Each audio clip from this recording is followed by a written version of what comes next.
Jaya Radha Madhava Kunja Bihari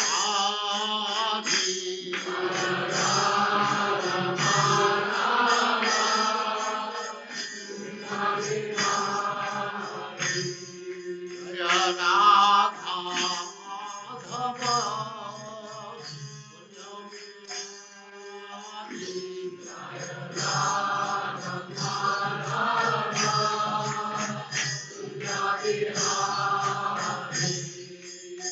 Gopi Jana Vallabha Girivaradhari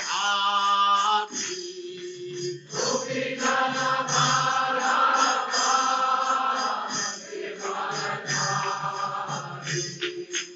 Gopi Jana Vallabha Girivaradhari Gopi Jana Vallabha Jaya Radha Madhava Kunja Bihari Jaya Radha Madhava Kunja Bihari Jaya Radha Madhava Kunja Bihari Jaya Radha Madhava Kunja Bihari Gopi Jana Vallabha Girivaradhari Gopi Jana Vallabha Girivaradhari Yashodanandana Braja Jana Ranjana Yashodanandana Yashodanandana Braja Jana Ranjana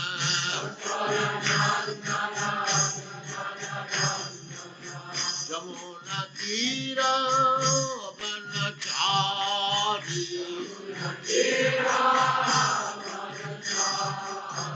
Jamuna Tira Vanachari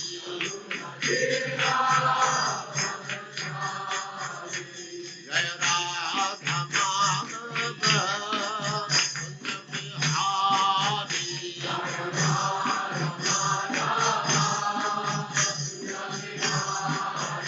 Jaya Radha Madhava Kunja Bihari Jaya Radha Madhava Kunja Bihari Gopi Jana Vallabha Girivaradhari Gopi Jana Vallabha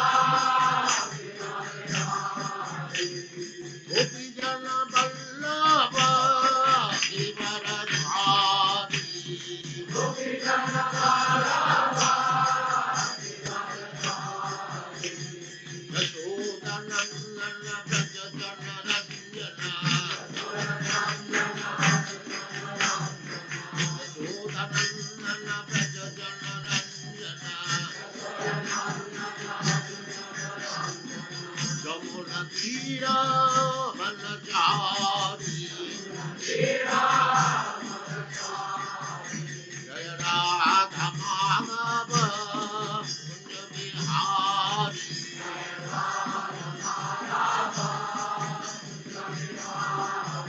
Jaya Radha Madhava Kunja Bihari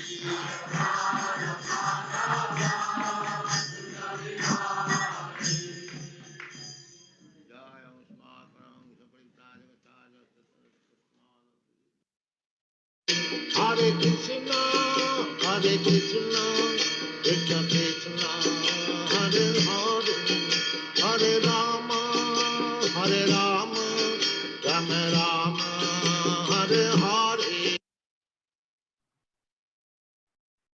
Hare Krishna. Welcome to all the devotees online. Thank you very much for your kind attendance and association as we go through Srimad Bhagavatam, Canto 1, Chapter 8, verses 32 to 36, the prayers of Queen Kunti and Parikshit saved.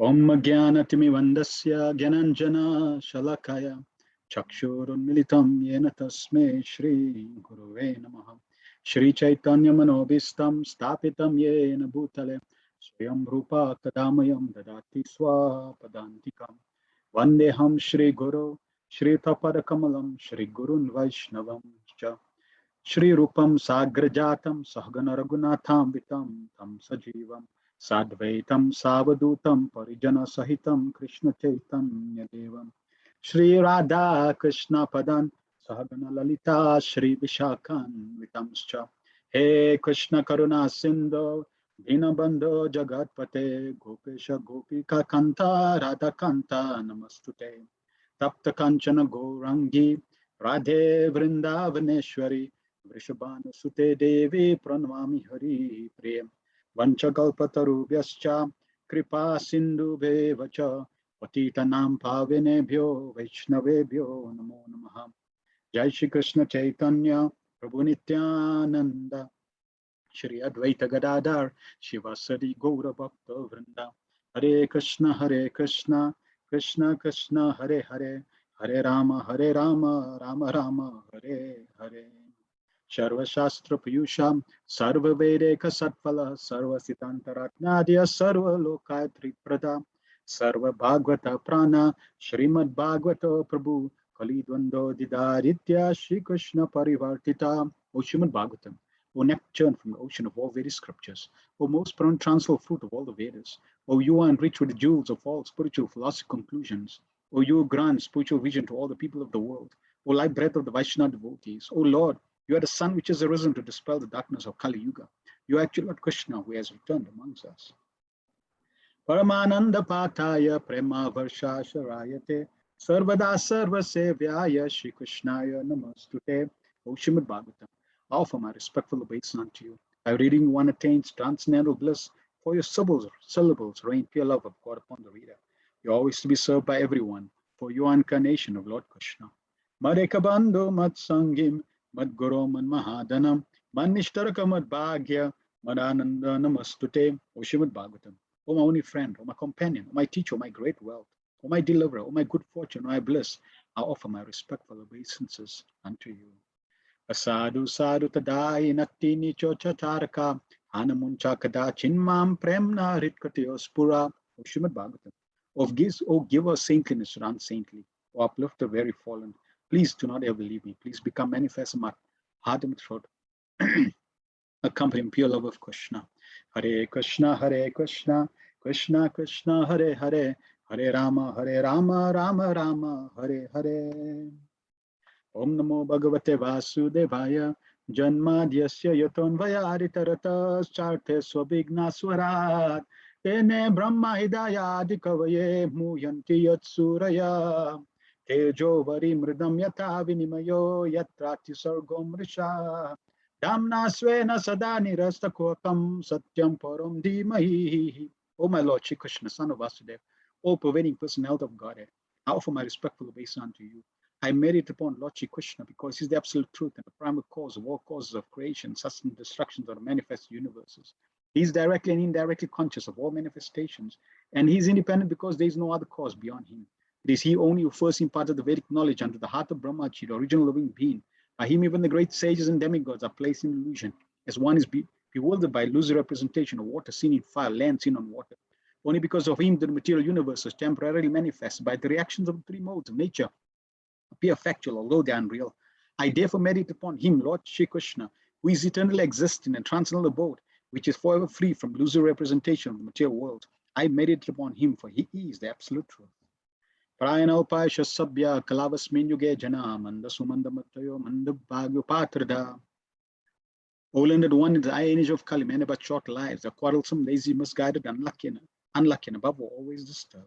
Narayan Namaskritya Narochevam Narotamam Devim Saraswatim Vyasam Tato Jaya Mudirayat. Before reciting the Srimad Bhagavatam, which is the very means of conquest, one should offer respectful obeisance to the personality of Godhead Narayan, unto Narumara Rishi, the supermost human being, and the Mother Saraswati, the goddess of learning, and unto Srila Vyasadeva, the author.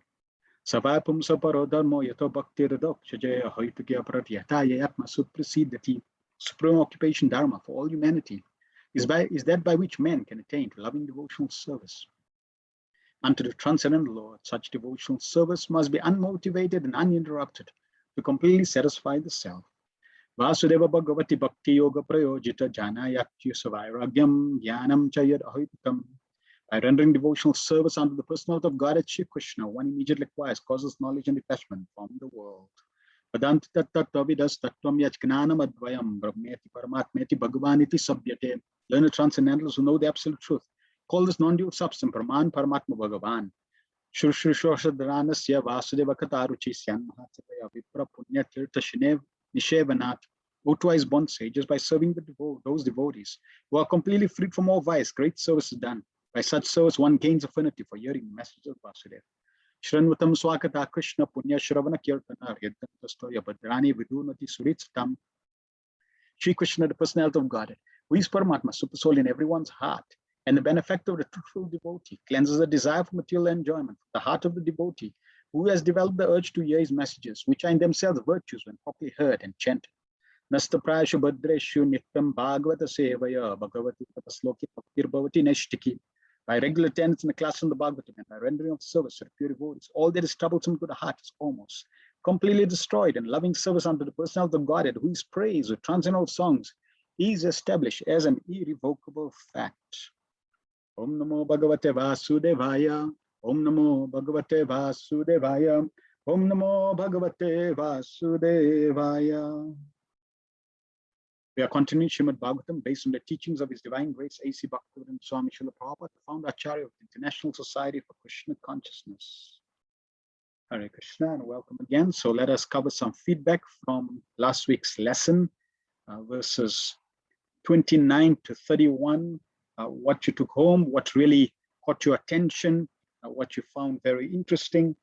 Please share that in the chat, so that we can recollect and try to remember the important points that were highlighted by Srila Prabhupada in his Bhaktivedanta purports. Madhachana Siddhi says, devotional service, Krishna consciousness, is not a mercantile exchange. Love is not a business arrangement. Love is a selfless exchange. To the degree we have expectation, to that degree we close the door of mercy from Krishna. Wonderful, important point that Madhachana Siddhi remembered. Srila Prabhupada emphasized this, our acharyas emphasized this, and this is what distinguishes pure devotional service from all other forms of mixed devotion. Love and our loving exchange with Krishna is not a business arrangement. My Lord, I offered you one incense, I offered you some devotion, some donation. I came to the temple, I bought some fruit for you, I cooked an offering for you. Therefore, here's my list, please supply. Nope, it's not a business arrangement. It is purely based on loving exchange, and loving exchange means I do what pleases the beloved. Why? Because I simply love my beloved. No other motive, no other reason. This is what Krishna becomes attracted to. So the goal of our Krishna consciousness, the goal of our spiritual life is to come to that level where I'm practicing my Krishna consciousness, my daily practices, with that in mind, with that intention, with that backing. Even to the extent that I don't want to be purified, I simply want to please Krishna. This is the objective, this is the goal. So we really have to focus, we really have to imbibe this principle, this point. This is what Srimad Bhagavatam is presenting again and again and again. And as we go to the Srimad Bhagavatam, we want to remember these things, we want to grasp them, we want to make them part of our psyche. And one way to make them part of our psyche is to hear them and recollect them. If you find that this is such an important principle, such an important point, speak about it every single day to someone until it becomes part of your nature, part of your psyche. It resonates naturally from your heart. And therefore, when you apply any practice, when you apply Krishna consciousness, you chanting your rounds, you engage in devotional service, you associate with devotees.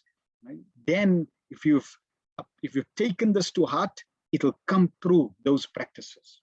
And that way, Krishna reciprocates and you get greater result.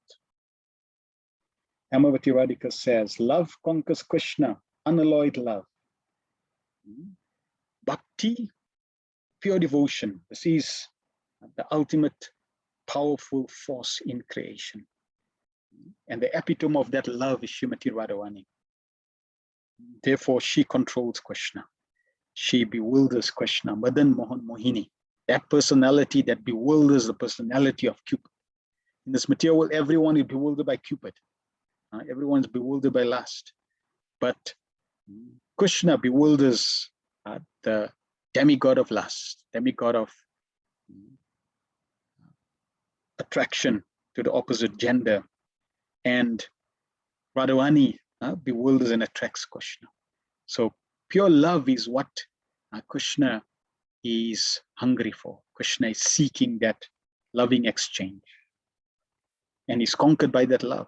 This love even bewilders and, as we mentioned, divine ignorance influences Krishna for him to forget. This is the power. Krishna is, it's not that Krishna is pretending to fear Mother Yashoda. It's not that Krishna is pretending to forget that he is God. No, this is the power of love. When one is influenced by love, then one becomes overpowered that he may forget certain things, he may act in certain ways that's irrational because of love. So Krishna is acting under the influence of love, loving exchange. This is the power of love.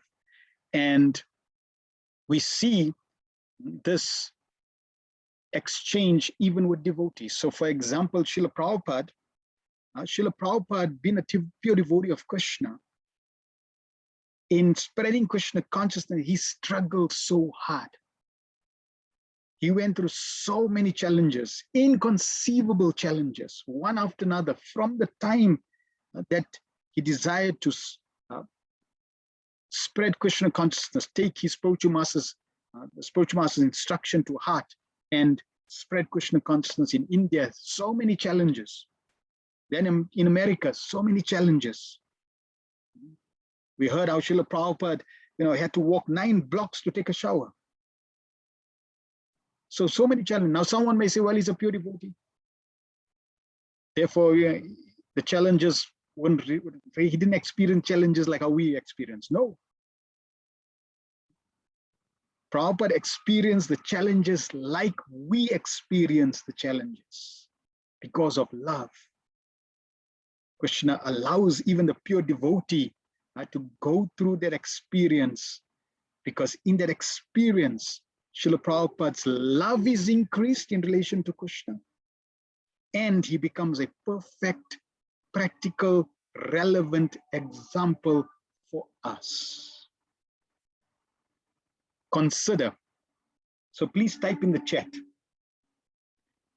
From your hearing, from your exposure in Krishna consciousness, from your reading of Leela Amrita, please write in the chat, type in the chat, 1 or 2 words of the different types of challenges Srila Prabhupada went through. Let's see. Give me all the challenges you can think of, right? Just 2 minutes. Give me all the challenges quickly that you can think of, like in 2 words, summarize them in 2 words. What types of challenges did Srila Prabhupada go through throughout his life, his journey, from the time he was born, throughout his Krishna conscious career? What types of challenges did Srila Prabhupada go through?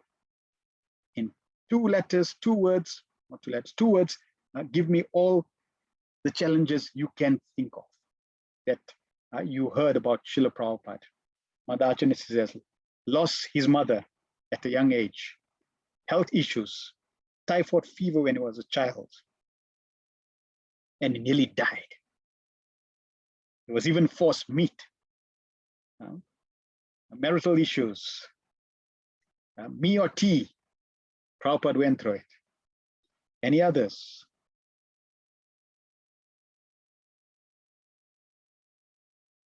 Everyone should be typing something. Alone in America. Very good. On a cargo ship. Yes, also alone. Business failure. Yes. Loss of Bhagavad Gita manuscript. Yes. No support of God brothers. India government. Yes. 2 heart attacks. Yes.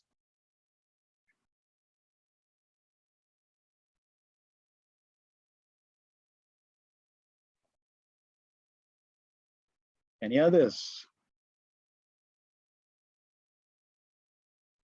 Typewriter stolen. Manuscript loss. Jew temples. Such a war. A battle. Yeah, he got swindled.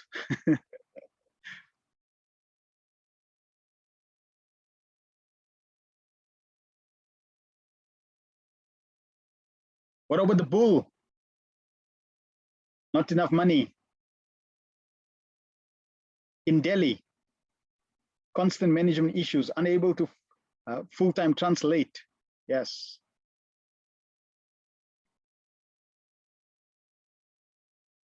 Mr. Nain Bombay, what happened in Delhi?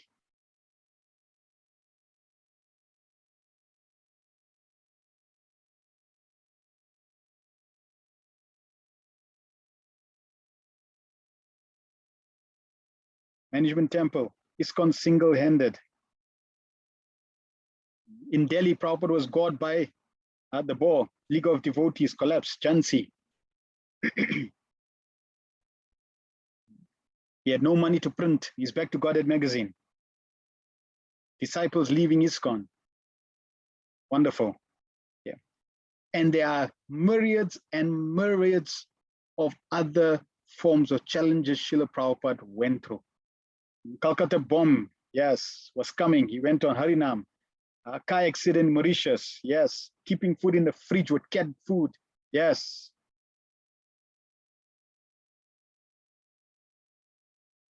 Wonderful.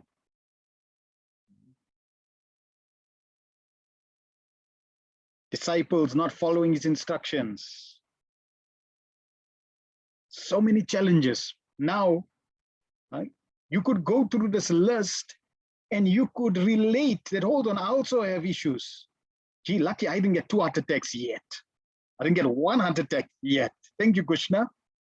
But Prabhupada had 2 heart attacks. And even after 2 heart attacks, what did Srila Prabhupada do? So in every single one of these challenges that Srila Prabhupada went through, it's not like, he didn't experience any pain. Prabhupada had problems with teeth. He had problems with his kidneys. Prabhupada had backache. Prabhupada, so many issues. So many issues. And then finally, Prabhupada was on his deathbed. Problems of property in India, so many issues. So, point is, we can reflect on Srila Prabhupada's challenge in relation to our challenge, and what did Srila Prabhupada do in every single situation, in every challenge. Prabhupada was Krishna conscious. Prabhupada took every situation as Krishna's mercy. It's a loving exchange. So this is how we can, time was not on his side. He was old, 70 years old. So wonderful. Yes. So in this way, we need to see that love is powerful. And the pure devotees who have this love go through life with that love. And we want to cultivate that love. Nalini Kandi says, love means active service, selfless exchange. Yes, not armchair philosophy. We're really interested in not just hearing this. We're not interested in speaking this. We're interested in living this. We want to be live examples of Krishna's love, embodiment of love.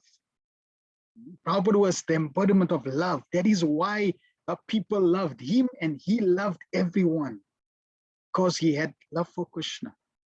So we have Srila Prabhupada's guidance. We need to become that embodiment of love. We need to be examples. We need to follow Srila Prabhupada's example so that we can benefit and we can help others in Krishna consciousness. Otherwise, Krishna consciousness becomes, very cheap. It's like, yeah, it's nice. It's good. The books are nice. The philosophy is nice. It's there in the books, but it's not practical. We want to demonstrate philosophy is nice, but it's practical. And it's practical because we can see examples. It doesn't want to, it shouldn't just be Krishna consciousness is good on the shelf. It has a good shelf life. No, it's practical. But how are we going to see if it's practical? If it's not impacting our lives, if it's not transforming our lives, if we're not becoming the embodiment of Krishna's love, then something's wrong, not with the philosophy, not with what Srila Prabhupada has given us. It is with our application, with our practice. It is with us. We are at fault, and we need to review. What am I doing wrong that I'm not getting the desired results? Uttararani Devidasi says, Krishna is never partial to anyone, devotees or non-devotees. Yes. Wonderful. Thank you very much for your feedback. So it's important for you to remember, even if it's one point, and to share that, because the feedback reinforces our memory, our remembrance.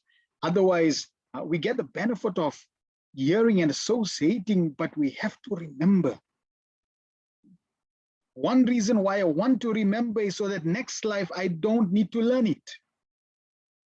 Next life, it'll be in my consciousness from the time I'm born. But it'll only be in my consciousness if it's solidified in my consciousness in this life. Then when you are born as a baby, next life, from the time you are born, you start to utter these statements. You start to recollect these statements. So we want to try to absorb. We want to try to become sponges. And we may not be able to remember everything, but something strikes a chord. That's a very interesting point. And today, as we go through the sessions, see what strikes a chord, see what resonates, something that really, you scratch your head. Wow, I never thought of that. Wow, this is Prabhupada's statement is far out. And you will see Prabhupada makes far out statements in his purports. Let us remember those. Bafana Prabhu says, the Lord is pleased to be considered less important than a devotee. The mother has idea is an example. Here in the Lord is less than a devotee. Yes, Queen Kunti is glorifying this kind of love given to the devotee by the Lord, not the other way around. As a result, Mother Yashoda is praised by Queen Kunti as an exalted position. Yes, this is the wonder of Krishna consciousness. People are striving to be great.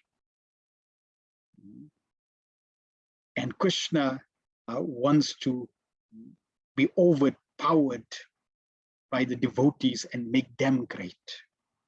Krishna killed everybody on the battlefield of Kurukshetra. He could have stopped the battlefield, he could have basically said, okay, war is ended. See, everybody's dead, and everybody's dead because he already killed them. But no, he wanted to be subordinate, a chariot driver. And who to give the glory to? The warrior, the greatest warrior on the planet. Who's that? Arjuna. This is Krishna. Prabhupada says, Srila Bhaktivinoda Thakur, Lord Chaitanya, they could have spread Krishna consciousness all over the world.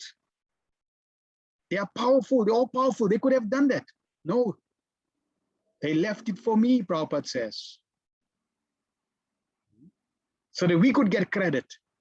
And Prabhupada could have spread Krishna consciousness in every home. He didn't. Why? He left some credits for you,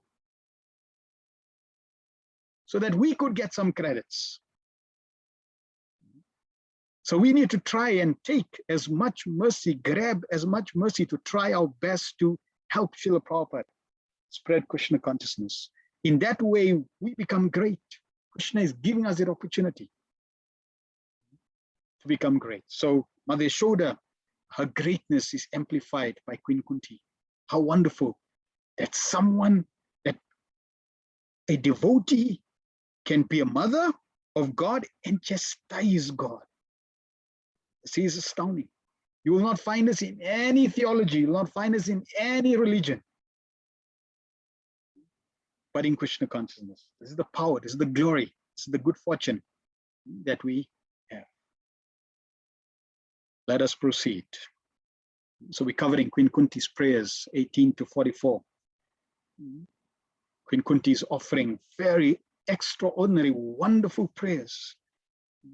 Prabhupada loved these prayers. Why? Because we can, as we going through these prayers, we can see such depth of Krishna consciousness, such depth of realization of the Supreme Lord, his energies, his personalities, attributes, his qualities, loving devotees, the process. It's just astounding. It's just amazing. And we are covering now the second last sets of prayers of Queen Kunti, 32 to 36, opinions of the Lord's birth. Queen Kunti is going to present what are some bona fide reasons of the Lord's appearance. Bhagavatam Prabhu also says, differentiation between reverential admiration, love, and unalloyed love, pure affection without reverential. Mother Lesh says, so Krishna does not pretend, he does not act, he's not okay acting at fearing or crying. He is genuinely displaying his lila while he is the fountainhead, and that he is the source of everything like fear and tear. We see a glimpse of it. Yes. And the acharyas bring this point out again and again that Krishna is not pretending. And they gave one example. When Mother Yashoda is, when Krishna knows that he did something wrong and he's alone in the room, he cries.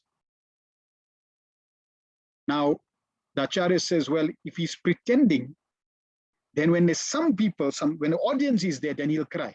When there's no audience, then he'll keep quiet because he's pretending. Right? Just like a child. If a child is pretending to cry, the mother comes and the child will cry. Ah, ah. As soon as the mother goes away, the child's quiet because the child was pretending. But if the child's genuinely crying, whether there is an audience or no audience, the child will cry. That means the child is not pretending. Like the child is hurt. When the child is hurt, whether someone is there or not, that the child is crying. So that means genuine. Similarly, Krishna, even when there's no one, Krishna is fearing, Krishna is crying. Because Krishna is fearing and crying, even when somebody is not watching, means he's genuine. Because of pure devotion, Krishna is reciprocating.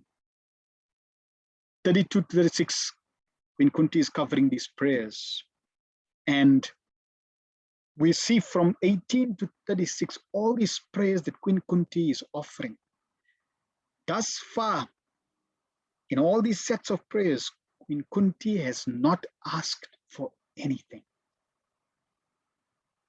In all these prayers, she has been glorifying and extolling the wonderful qualities of Krishna. She hasn't asked for anything yet. Next week, we're going to cover her appeal to Krishna, her prayers, her request. So this is also the form of prayer that we shared previously in terms of offer glorification first and then request. Material world, we condition, just give me this. So it's a culture that we have to cultivate. Srila Prabhupada loved these prayers, and let's hear Srila Prabhupada chant these prayers from 32, 33, 34, 35, and 36. Namaste Purushottama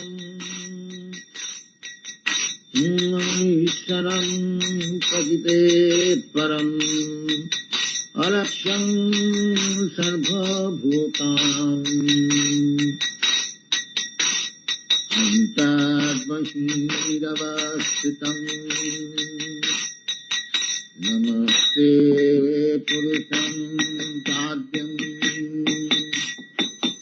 Namaste Purushatyadam. Isharam Pradite Param. Alaksha Sarvabhutanam. Antadvahiyavasthitam. Kechirahurajam jatam. Punna sloka sakitaye. Jada priya sannavaye. Malaya seva chandanam. Kechirahurajam jatam. Punna sloka sakitaye. Jado priya sannavaye.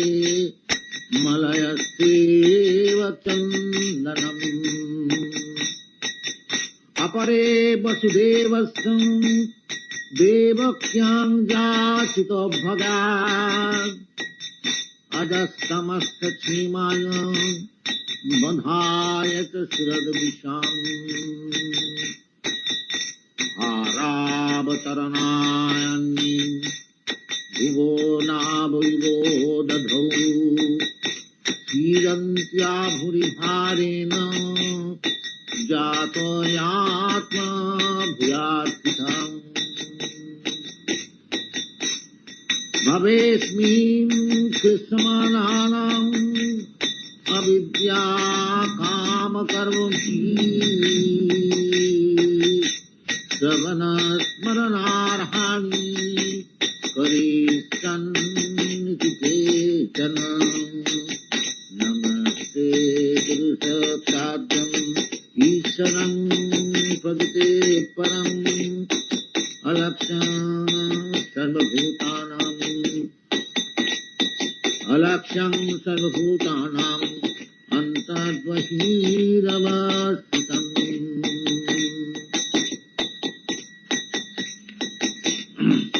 Sinnanti gayanti.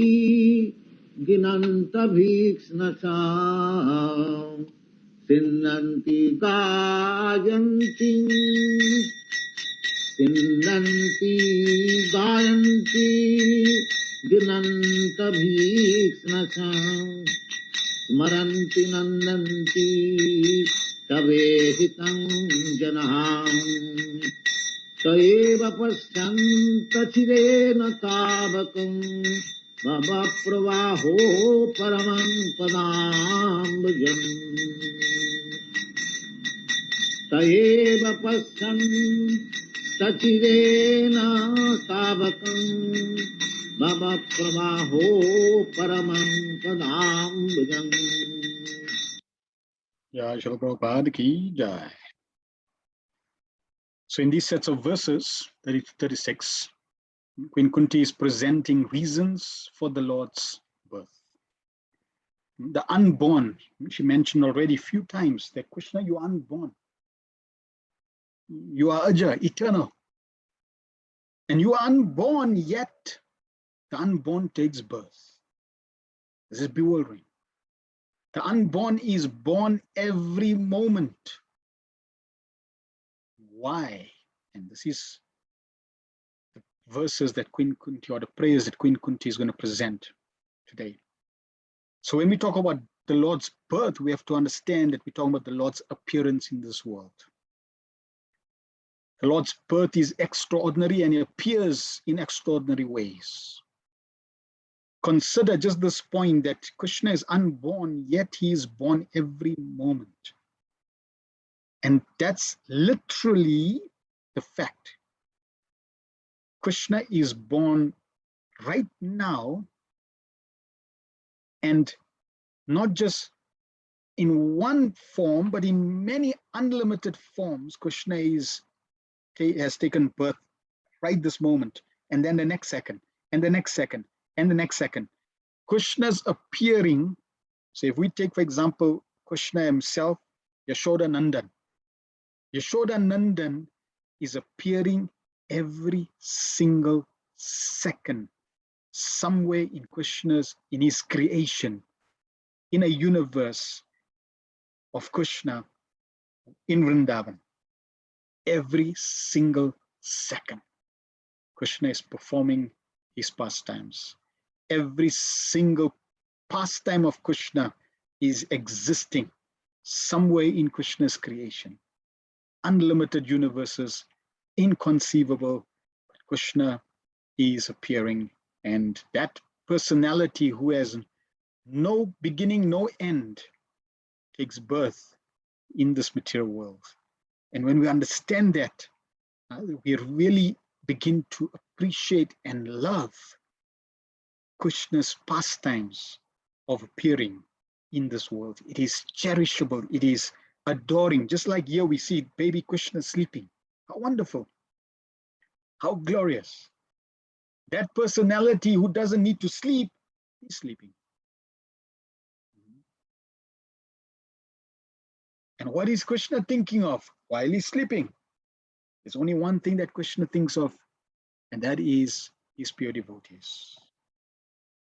Text 32. Kechidahur ajam jatam punyaslokasya kir taya yado priyashyan vayaye malayasye vachandanam. Some say that the unborn is born for the glorification of pious kings, and others say that he is born to please King Yadu, one of your dearest devotees. You appear in his family as sandalwood appears in the Malayan hills. So Queen Kunti is now sharing in these verses and in this specific verse what others say about why Krishna appears in this world. And there are bona fide reasons why Krishna appears, and Krishna even verifies many of these reasons himself. So Prabhupada starts in the purport and says, because the Lord's appearance in this material world is bewildering, there are different opinions about the birth of the unborn. In Bhagavad Gita, the Lord says that he takes his birth in the material world, although he is the Lord of all creation and he is unborn. So this is the first point Prabhupada is bringing out, that Krishna's appearance is bewildering to people. When you tell people God appears, they have faith and knowledge about the Son of God appearing, Jesus, the messenger of God appearing, Allah. But when you tell them God appears, like really? Yes, God appears. That is bewildering. And how he appears is even more bewildering, because he doesn't appear according to your frame of reference. Consider Varadev came from Brahma's nostrils. I mean, somebody coming from the nostrils of the secondary creator. Krishna appears in extraordinary ways. Somebody say, well, no, I don't believe God exists. I don't believe God takes birth. Well, God is saying he takes birth. So Prabhupada would always say, well, who do I believe? Should I believe you or should I believe God? I believe God. If Krishna says he appears, then I take Krishna's word. He appears. Because God knows more about himself. He knows everything about himself than anybody else. So there cannot be any denial of the birth of the unborn, because he himself establishes the truth. But still, there are different opinions as to why he takes his birth. That is also declared in Bhagavad Gita. So when somebody says, why does Krishna appear? Nobody knows. Because there are many reasons. And there can be unlimited reasons, because Krishna can appear for many, many, many reasons. These are some of the reasons that are described. That is also declared in Bhagavad Gita. He appears by his own internal potency to re-establish the principles of religion and to protect the pious and to annihilate the miscreants, annihilate the impious. That is the mission of the appearance of the unborn. Still, it is said that the Lord is there to glorify the pious king Yudhishthira. Lord Shri Krishna certainly wanted to establish the kingdom of the Pandavas for the good of all in the world. When there is a pious king ruling over the world, the people are happy. when the ruler is impious, the people are unhappy. In the age of Kali, in most cases, the rulers are impious, and therefore the citizens are continuously unhappy. So if people want to solve the problem of unhappiness, they need to start solving it from the top. They need to select a pious ruler. And a pious ruler means like King Yudhishthira, pure devotee of the Lord. Prabhupada would say that the people are suffering. It's actually not the ruler's fault. Because in democracy, you select the ruler. So it is your fault that you selected that ruler who's impious. Therefore, you are suffering. If you don't want to suffer, then you have to select the pious king. Now, most people don't want to select a pious king because that would mean that they need to now become pious themselves. They need to become Krishna conscious themselves. Therefore, they will not select. And if you don't want to select, well, then you suffer the consequence. Similarly, we can also take this further in our society or in our family. If as leaders, if we are impious, if we do not follow the principles laid by Srila Prabhupada, if we deviate from the principles laid by Srila Prabhupada, then those who are following us, those who are in the society, they will also be unhappy. So it's a very practical principle. And Krishna wanted to establish that. Because if there is a pious leader, then the world will be happy. And we see during March Parikshit, Yudhishthira March, Dhruva March, so many devotee kings. So the citizens were very, very happy. So in Kali Yuga, unfortunately, that is a great lack. Then Prabhupada continues, but in the case of democracy, the impious citizens themselves elect their representative to rule over them, and therefore they cannot blame anyone for their unhappiness. Maj Nala was also celebrated as a great pious king, but he had no connection with Lord Krishna. Therefore, Maj Yudhishthira is meant here to be glorified by Lord Krishna. He had also glorified King Yadu, having taken his birth in the family. He is known as Yadava, Yaduvira, Yadunandan, etc. Although the Lord is always independent of such obligations, he is just like the sandalwood that grows in the Malayan hills. Trees can grow anywhere and everywhere. Yet because the sandalwood trees grow mostly in the area of Malaya hills, the name of sandalwood and the Malayan hills are interrelated. Therefore, the conclusion is that the Lord is ever unborn like the sun. And yet he appears as the sun rises on the eastern horizon. As the sun is never the sun of the eastern horizon, so the Lord is no one's son, but he is the father of everything that be. So to establish and glorify kings like Yudhishthira Maharaj, Krishna appears. To amplify and glorify the lineage, so Krishna appeared in the Yadu dynasty, and Krishna appears in the Yadu dynasty, and therefore the Yadavas are glorified. So this is how Krishna is related to the Yadu dynasty, just as sandalwood is related to Malayan hills. And we call it Malayan sandalwood. Similarly, Krishna, his names also follow the dynasty that he appears in. Here we see a picture of Narad Muni with the Yadu dynasty in Dwarka, where Krishna was with 16,000 palaces. Krishna replicated, expanded himself, uniquely, independently relating with all his associates. This is the Supreme Personality of Godhead. So even though Krishna is related in this way, just as the sun, Prabhupada says, rises from the east to the west, it's not called the eastern sun. Similarly, Krishna has his connections and he's described as a Yadava, but still he is the Supreme Personality of Godhead, completely independent. But these are some of the reasons why the Lord appears. In Prabhupada's lecture, 1973, Los Angeles, April 24, in this lecture, Prabhupada said, Snanam eva prasadanam. I was talking about a statement in Srimad Bhagavatam in relation to the predictions in Kali Yuga. So it says a person will think he is fit to appear in public if he has merely taken a bath.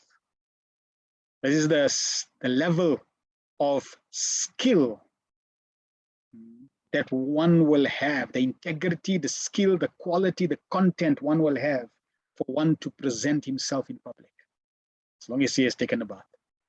What's the content? What's his inner development? Who cares? So Prabhupada was talking about this in reference to this verse. So it was the system, still that is going on, but a very small scale, that everyone after taking bath, he should smear over the body with sandalwood pulp. It will keep the body whole day nice, cool, and calm. So this is why in the temples, you'll see during Guru Puja, the devotees put sandalwood on Prabhupada's forehead. Or even in Chandran Yatra, they take sandalwood and they smear the body of the Lord during summer when it's very hot. So sandalwood is very cooling, it has a cooling effect. So that was the cosmetic. Now in the Kali Yuga, that is called prasadanam. So this is the reference Prabhupada is talking to this verse. So in India, it was a system that after taking bath, having tilak, going to the deity room, offering obeisance, then prasadam, chandam prasadam, was taken from the deity room and it was used. This is called prasadanam. In Kali Yuga, it is said that snanam eva hi prasadanam. If one can take bath nicely, that is prasadanam. So much. No more this cosmetic or sandalwood oil or rose scent, rose water. These are finished. That's snanam eva prasadanam. Simply by taking bath. When I was in India in the beginning, so taking bath is very ordinary thing because even the poorest man will take early morning bath. But actually, when I came to your country, I saw that taking bath is also a difficult thing. Taking bath, that is also not in practice. Perhaps once a week, we are accustomed to see in India twice in a day. But I've seen in New York that friends are coming to another friend's house because one has no facility for taking shower bath. So coming to a friend's house, is it not? I've seen it. So the symptom of Kali Yuga described that it will be very difficult also to take even bath. Snanam eva hi prasadanam. So in ancient times, people were using cosmetics like sandalwood, rose scent, rose water, and especially that which was offered to the deities. And Kali Yuga, you just have to take, the system is take a bath and that's it. And even that is becoming, eventually becomes rare, or in some places rare.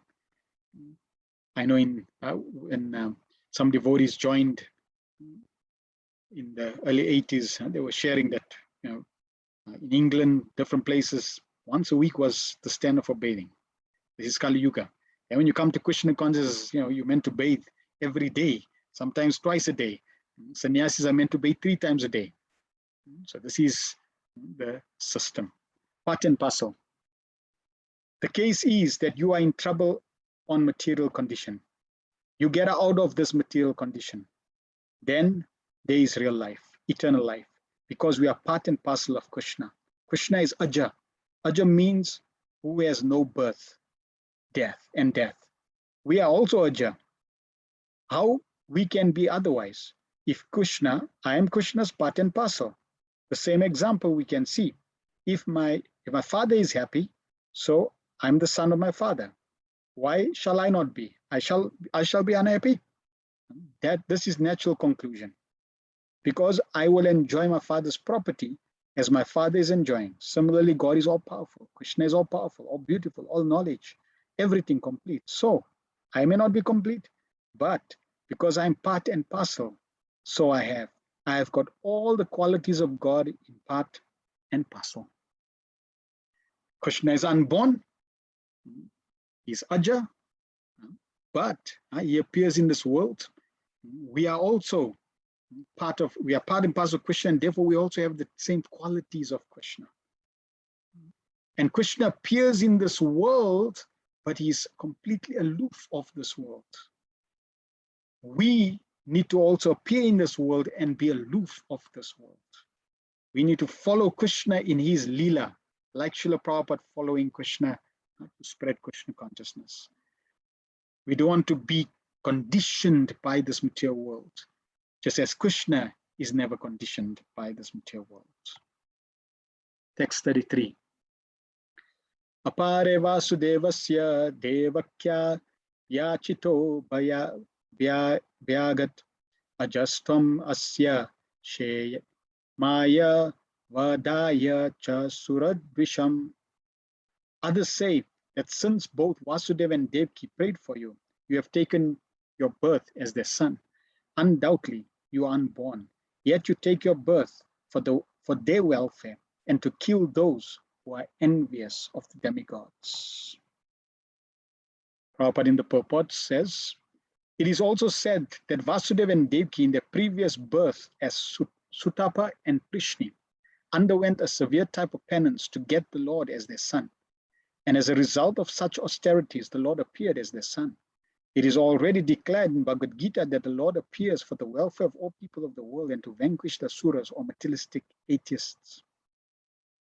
So the Lord appears to and fulfills the desires of his pure devotees who have parental affection for him. They want to be Krishna's parents, and therefore Krishna fulfills. Here we see three appearances of Krishna. The Prishni Garbha, who appeared to Supata and Prishni, then Upendra, Kasyapa and Diti, and Krishna, Vasudeva and Devaki. So in this way, we find that the Lord appears to devotees who have that parental affection, who are qualified. It's not that anyone can get this good fortune, but one needs to be devotionally qualified. Krishna needs to favor them. So here's a picture of Prishni Garbha, the Lord appearing to Dhruva Maharaj in the form of, similar to the form of Vishnu. This is the form of Prishni Garbha. So the form that Dhruva Maharaj was praying to is Prishni Garbha. And that form, Prishni Garbha, appeared to Supata and Prishni after they performed their austerities. And another point to appreciate is not that the austerities attracted the Supreme Lord. No, it is the love, the sacrifice, and the love that they had that attracted the Supreme Lord to them. Then Upendra, another name of Vamanadev was Upendra. And Upendra appeared to Kasyapa and Aditi.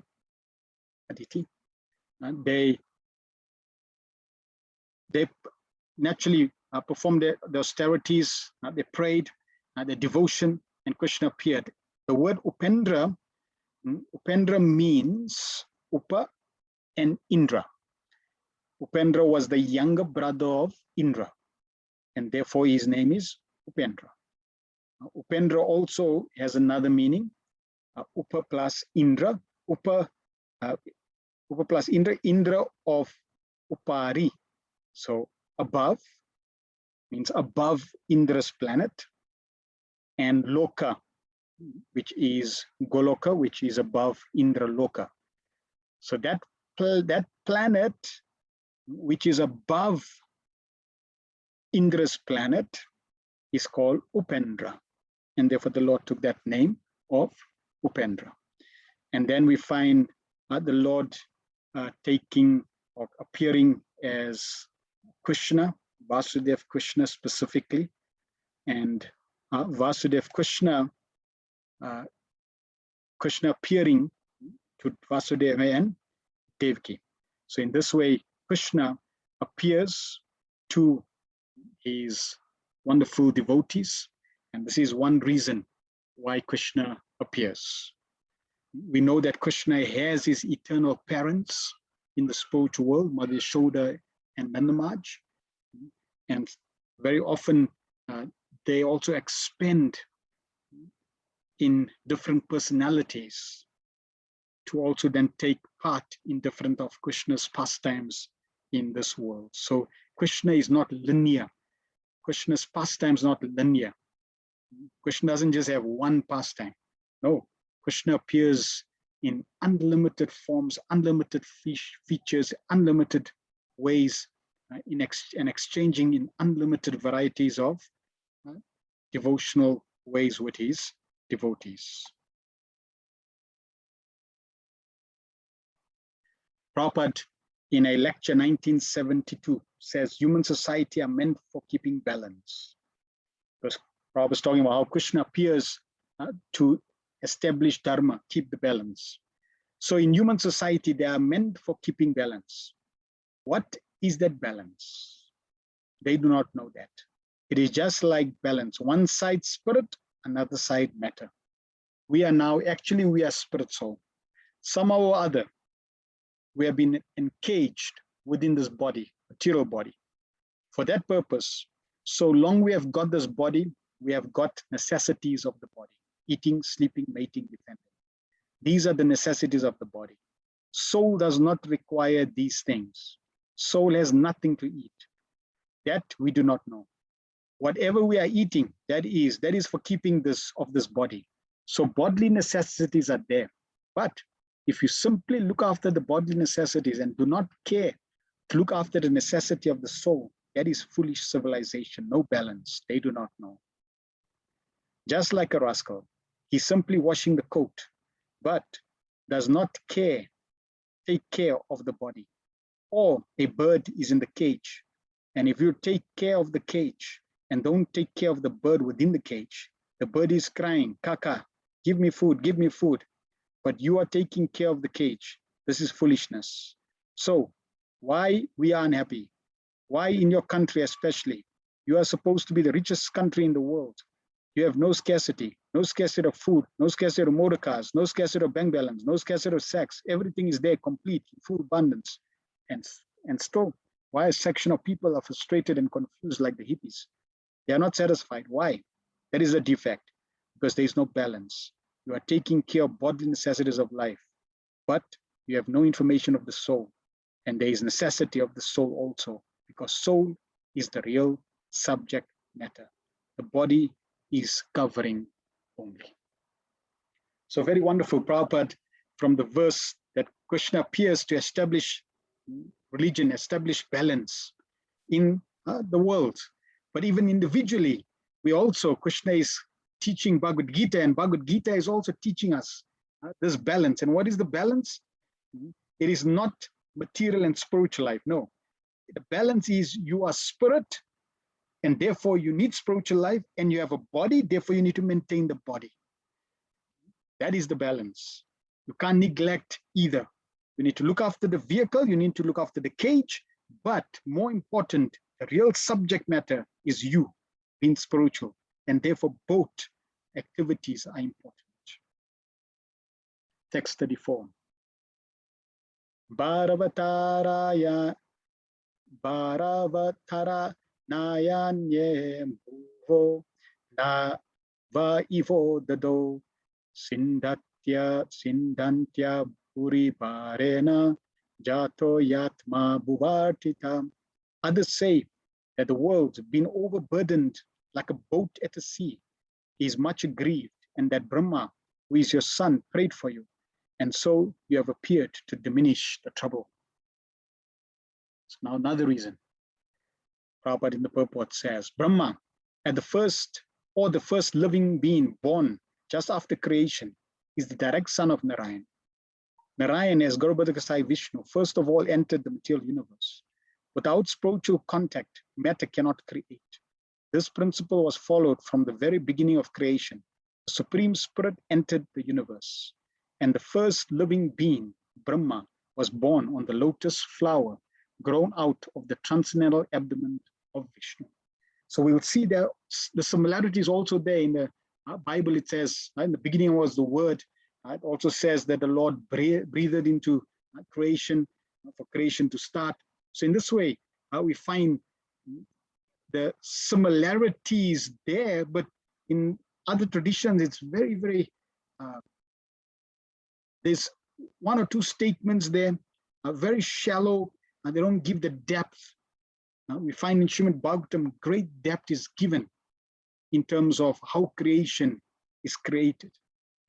For example, Krishna blows his flute, and from his flute, Gayatri mantra appears, initiates Lord Brahma. Lord Brahma is the first created being coming from the Lord. Brahma starts to create, secondary creator, engineers the creation. Whenever there's trouble, then Brahma seeks counseling and help from Krishna. The Supreme Spirit entered the universe, and the first living being, Brahma, was born on the lotus flower grown from the transcendental abdomen of Vishnu. I normally ask the devote, ask people when I meet them, so how come you are tied? How come a baby is tied to the umbilical cord of the mother? Why did that arrangement? How did that arrangement come? Why did that arrangement be like that? Because the first created being was born like that from the Lord's navel. Therefore, every other human being follows suit. Brahma is known. Vishnu is therefore known as Padmanabha. Brahma is known as Atmabhu because he was begotten directly from the father without any contact with Mother Lakshmiji.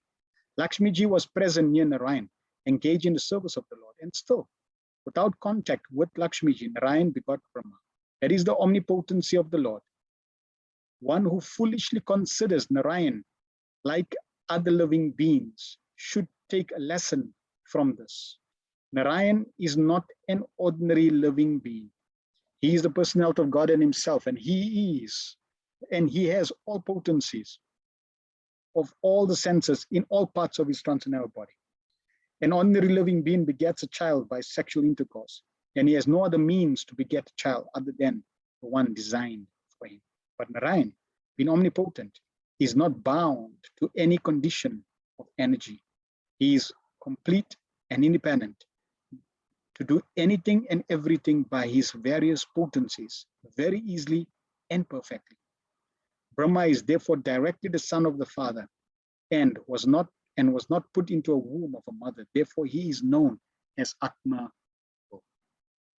So when we accept Krishna's omnipotency, Krishna's all-powerfulness, and that he has various inconceivable potencies and he can very easily and perfectly do anything he chooses, then we have that faith and we accept the tenets of Srimad Bhagavatam very easily with that faith, because we accept Krishna's omnipotency. Another side note, we find there are many words that glorify the Supreme Lord in the English language. So for example, omnipotent, omniscient, omnipresent. And if somebody says they don't, in the Western tradition, they don't believe in God. No, they do, because if you ask somebody, can you tell me the qualities of God? He's omniscient, he's omnipresent, he's omnipotent. So if you take omnipotent, which Prabhupada is using in the purport, separate the word from the personality and the potency. So you get potent, potency, and omni, om, om, om. Om is om. Om is Krishna according to Bhagavad Gita. Bhagavad Gita, Krishna says, I am the syllable om. So you put om and you put potency, you got omnipotency. So these words describe Krishna, the Supreme Personality of Godhead. Brahma consults. This Brahma is in charge of further creation in the universe, secondarily reflected by the potency of the omnipotent. Within the halo of the universe, there is a transcendental planet known as Svetadip, which is the abode of the Shiradaksai Vishnu, the Paramatma feature of the Supreme Lord. Whenever there is trouble in the universe that cannot be solved by the administrative demigods, they approach Brahmaji for a solution. And if it is not to be solved, if it is not to be solved even by Brahmaji, then Brahmaji consults and prays to Shiradaksai Vishnu for incarnation and solution to the problems. Such a problem arose when Kamsa and others were ruling over the earth, and the earth became too much overburdened by misdeeds of the Asuras. Brahmaji, along with the demigods, prayed at the shore of Shiradaka Ocean, and they were advised of the descent of Krishna as the son of Vasudeva and Devaki. So some people say that the Lord appeared because of the prayers of Brahmaji. Svetadvip, this ocean of milk, we will cover in the Bhagavatam. There are different planets that have different oceans. On the Earth planet, we have ocean, saltwater ocean. In Svetadvip, milk ocean. In other planets, there's ghee ocean, liquor ocean, honey ocean. Different oceans are there. So in Svetadvip, if you look outside in the sky in the night, you will see the pole star, Dhruvaloka. And that pole star, that is where the pole star is also a spiritual planet. And I need to just verify. I think the milk ocean is there. I'll just verify that. Just going to my mind in terms of the location. I'll just verify that next week. If I forget, please remind me. But you're probably saying in the halo of the universe, Svetadvip is there. And when Lord Brahma goes to the milk ocean, he doesn't see the Lord. Demigods don't see the Lord. He offers prayers, and the Lord transmits his instructions to the heart of Brahmaji. And in this way, Brahma accepts the message, relays the message, and they act on it. In Prabhupada's lecture, Prabhupada talked about becoming overburdened. Very wonderful way Prabhupada puts how the planet is overburdened. Therefore, Krishna needs to come and assist, and how our own lives can be overburdened. So Prabhupada says, so there is Buribara. Buribara, it is said, Bharavatarānaya na yena bhuvo na nivodato. Bhuva, this world becomes overburdened. Overburdened. As soon as it becomes overburdened, there must be a war, pestilence, famine, epidemic, and finish. This is natural, overburdened, nature's law. This is called, in economics, there is some law. So why the world become overburdened? The Earth planet, not only Earth planet, there are many millions of other planets also. They are bearing big, big mountains, big, big oceans. Why it becomes overburdened? So now Prabhupada is giving us the reason why we experience war, pestilence, famine, epidemic, and obviously destruction because of overburden. Yes, first of all, you have to consider how this planet is floating in the air. It is floating in the air as it is stated in Bhagavad Gita, Gam Avishya, 15:13 Bhagavad Gita, because Krishna enters within this, Krishna. Just like he enters within the atom, so he's the spirit, supreme spirit. So because the supreme spirit is within, therefore it is floating. Not that weightlessness. Weight is there, very heavy weight.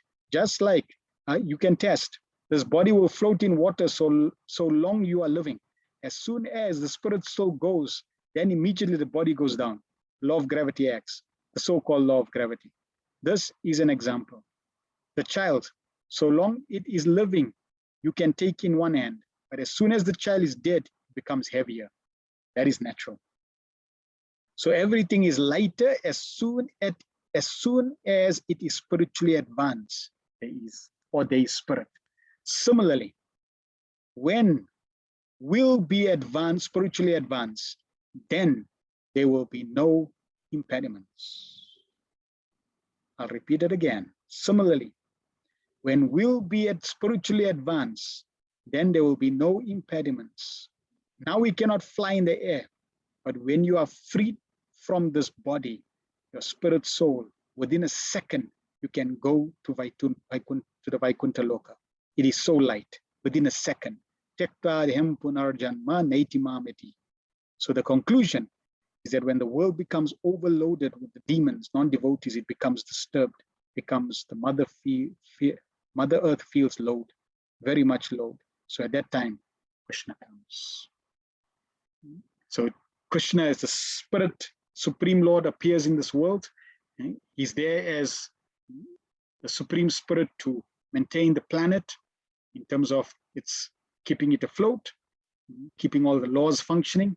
When there's adharma, Krishna as the Supreme Lord appears, establishes, and even individually, if we bring spiritual life, then we can also become freed from the burden.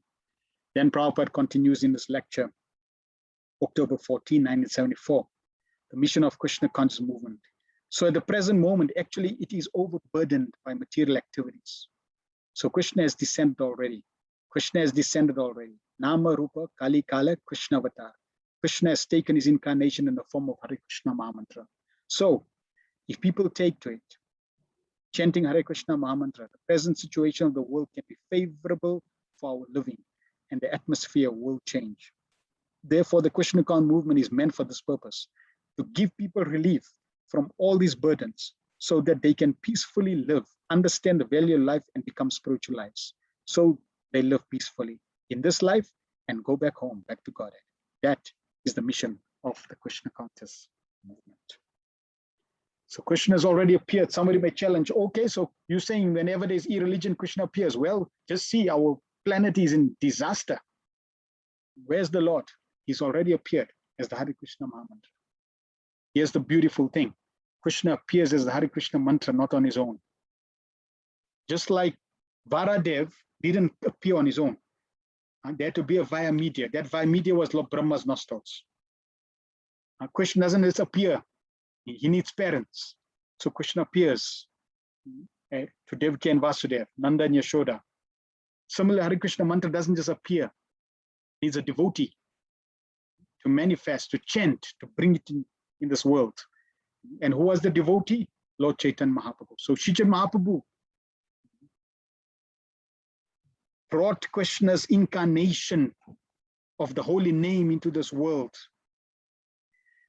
The Acharyas have glorified the holy name and distributed it. And Prabhupada, taking that mission, has spread the incarnation of Krishna in the form of the Hare Krishna mantra all over the country. Now we need to take that incarnation and take full shelter of that incarnation of Krishna. Surrender our lives, mind, body, and words to that incarnation of Krishna, and help the incarnation of Krishna,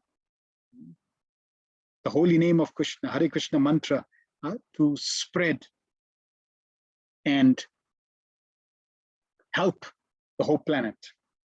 Every incarnation that appears here, when Kunti is sharing about why Krishna appears in this world. Similarly, the holy name also appeared in this world. And every different incarnation of Krishna has different pastimes that the Lord performs through that incarnation. Similarly, the holy name, Hare Krishna mantra, as the incarnation, Krishna avatar, also has certain pastimes. And that pastime is very much related to Cherto Darpana Marjana, purifying one's heart. This is Krishna's pastimes.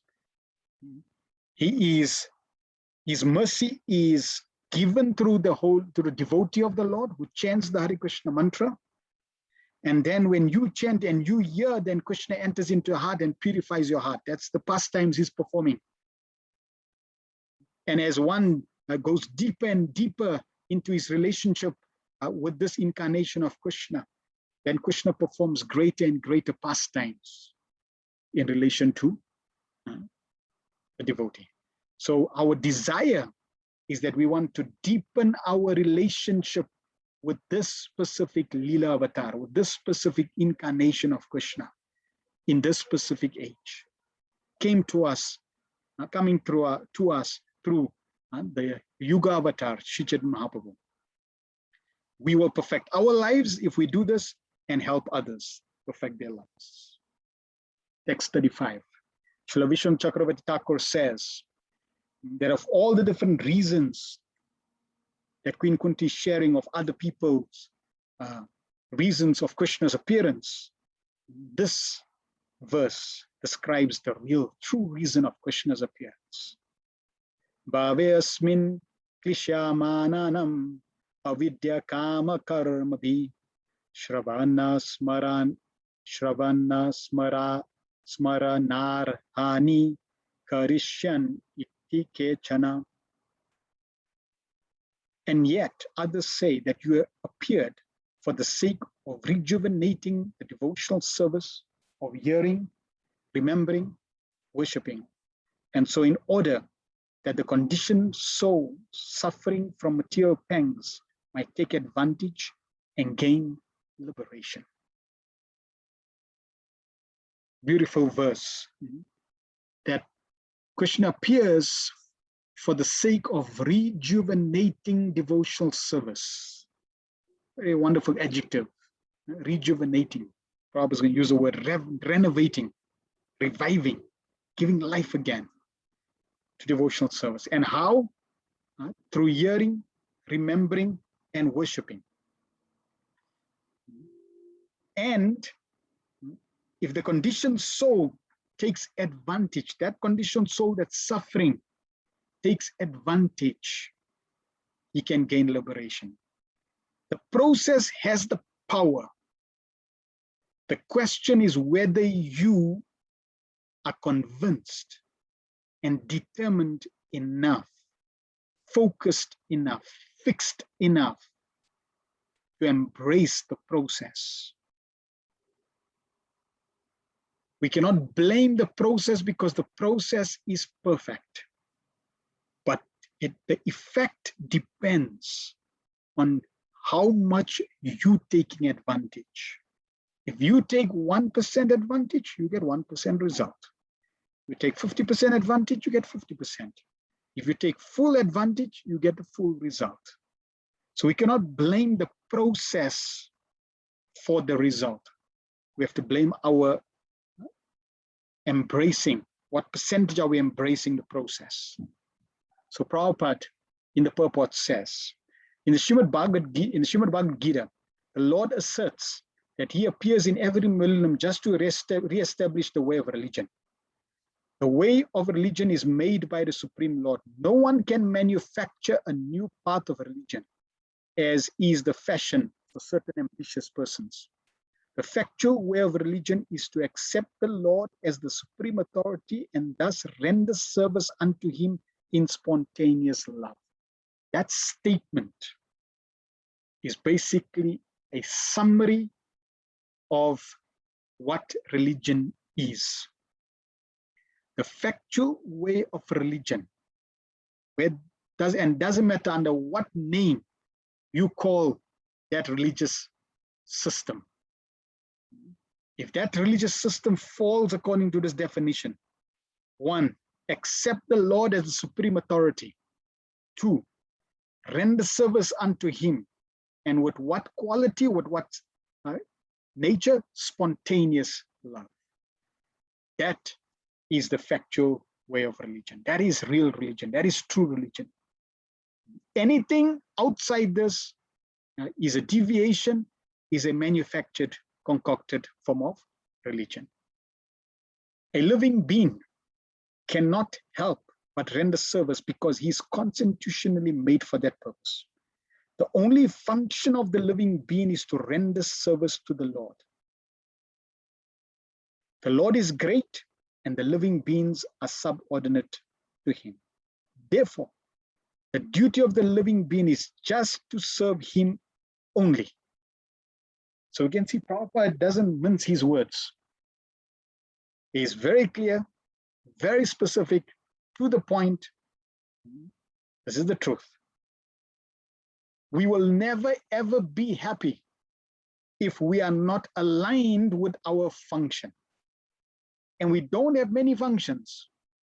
Prabhupada says the only function of the living being is to render service to the Lord. Full stop. That is the only function. So when you're convinced that that's the only function that will make you happy, if you want to be happy, you perform that function. No buts. No, but I'm a steering wheel. Can't I be a tire? Can I do the function of a tire? I'm a steering wheel. I'm round. I'm sure I can function as a tire. No, the tire is round. The steering wheel is round. but you cannot use a steering wheel for a tire. If your tire gets flat, you go to the back and you take your spare tire. You don't take your steering wheel. It's not going to work because the functions are different. So the only function of the living being is to render service to the Lord. As soon as we deviate from that, to whatever degree and in whatever name we want to call it, disguise it whatever form, shape, we will never be happy. Unfortunately, the illusioned living beings, out of misunderstanding only, become servants of the senses by material desire. This desire is called avidya, omniscience. And out of such desire, the living entity, living being, makes different plans for material enjoyment centered about a perverted sex life. He therefore becomes entangled in the chain of birth and death by transmigrating into different bodies on different planets under the direction of the Supreme Lord. Unless, therefore, one is beyond the boundary of this niscience, one cannot get free from the threefold miseries of material life. That is the law of nature.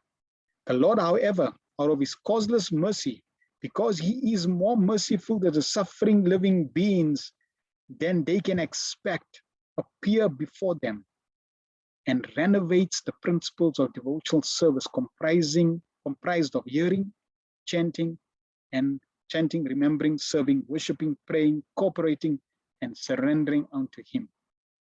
Adoption of all the above mentioned items or any one of them can help a conditioned soul get out of the tangle of niscience and thus become liberated from all material suffering created by the living being illusioned by external energy.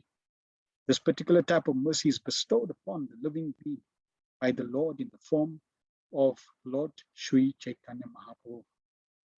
So Sri Chaitanya Mahaprabhu appeared and renovated the process of devotional service through the chanting of the Hare Krishna mantra.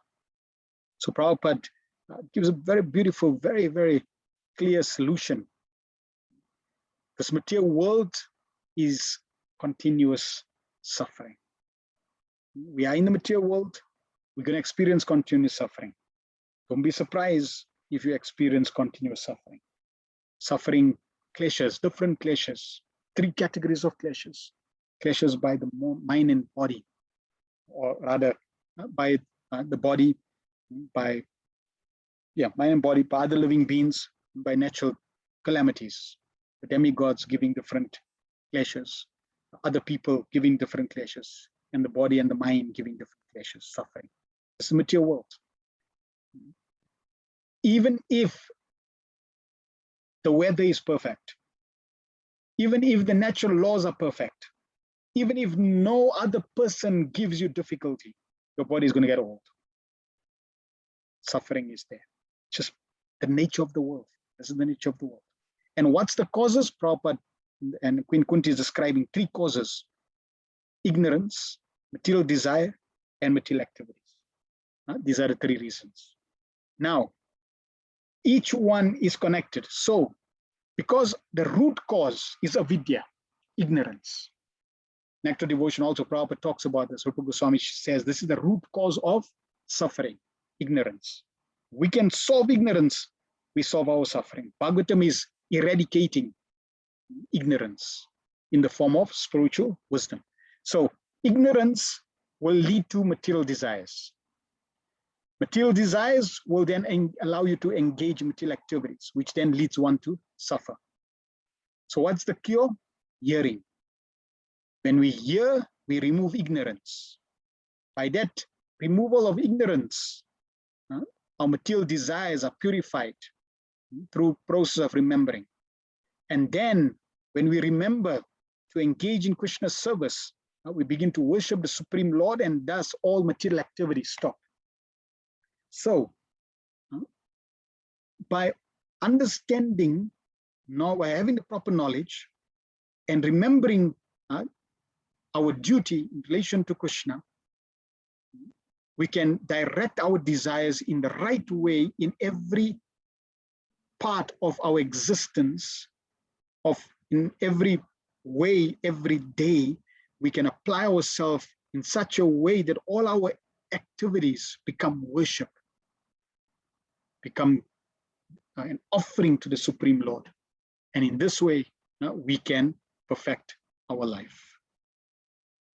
Prabhupada, in a lecture, Mayapur, October 15, 1974, on this lecture says, if you engage yourself always in this business, so what is this business that Prabhupada is talking about? Very beautiful except from a lecture. Therefore, Bhaktivinoda Thakur says, Brahma Janma Nahi Mora Asha, Kita Janma Hoya Yatha Tu Abdase. Dasha. This is Bhaktivinoda Thakur's song, that let me become one insect where there is your devotee. Because if I fall down on the dust of the devotee, my life will be successful. Therefore, Bhaktivinoda Thakur says, Kita Janma Hoya Yatha Tu Adasha. Bahir Mukha Brahma. Brahma Janma is not easy. It is very difficult. But if Brahma is Bahir Mukha means not devotee of Krishna. It is not possible. Because we are in ignorance. Maya, at any time we can forget Krishna. So Prabhupada is relating to the fact that if I'm born, even as Lord Brahma, I will not be happy. But even if I'm born as an insect in the house of a devotee, I'll be able to achieve perfection. So it's not position that will allow you to be, that will allow you to come out of this material creation. It is the mercy, the Krishna conscious factor that will allow you to escape. Therefore, we have to always be engaged in Krishna consciousness so that we may not forget Krishna. And that is stated here, Shravana, Smarana, Arhana. Smarana means hearing. And Shravana means hearing. And Smarana means memorizing. And Arhana means worshipping the deity. If you engage yourself always in this business, that means hearing, remembering, memorizing, and Arhanana, worshipping the deity. All these centers have been opened only for this business, chanting, dancing, worshipping, so that we may not forget Krishna. So Sadatat Bhava Bhavita. If we are always engaged in thinking of Krishna, then there is a chance at the end of life, Anta Narayana Smriti. Then there is chance. Everything has to be practiced. Just like if you want to dance in the stage, so you have to perform many rehearsals, how to dance, how to dance, how to dance. Then you become expert dancer. Then when you dance on the stage, you get acclaim. Ah, fat fat. Everyone's clapping. Fat fat fat. Very good dance. But that very good dance, that very good dancer, you cannot say, I go immediately to the stage, I become good dancer. That is not possible. If you say, no, no, no, I don't, I shall not attend rehearsal, you give me stage, I shall, no, director will not, no director will allow him. He's a rascal. He's a rascal. You cannot become all a nice dancer without practicing. So we cannot become Krishna conscious without practicing. You cannot go back to Godhead without practicing Krishna consciousness. You cannot go back to Godhead without remembering Krishna. There is no backdoor entrance, so to speak, even though we know Prabhupada's got the backdoor key, but there is no escape. You have to practice the process. And the process is very simple. Hearing, remembering, worshipping. Hearing about Krishna consciousness, hearing about Krishna and trying to recollect, trying to remember that. Prabhupada also says chanting Hare Krishna is the best way to remember Krishna.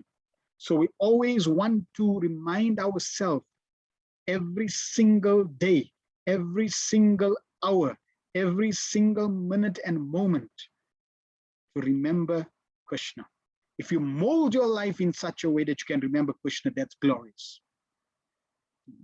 But in every way, we should be connected to Krishna in some way or other. And every facet of our Krishna consciousness, besides meat eating, gambling, intoxication, illicit sex life, those cannot be connected to Krishna, but otherwise every other area of our lives can be molded around Krishna consciousness. Arjuna was a warrior. He was fighting on the battle of Kurukshetra. There was bloodshed. He was using weapons. He was skilled. So everyone can be engaged practically to remember Krishna and perfect our life.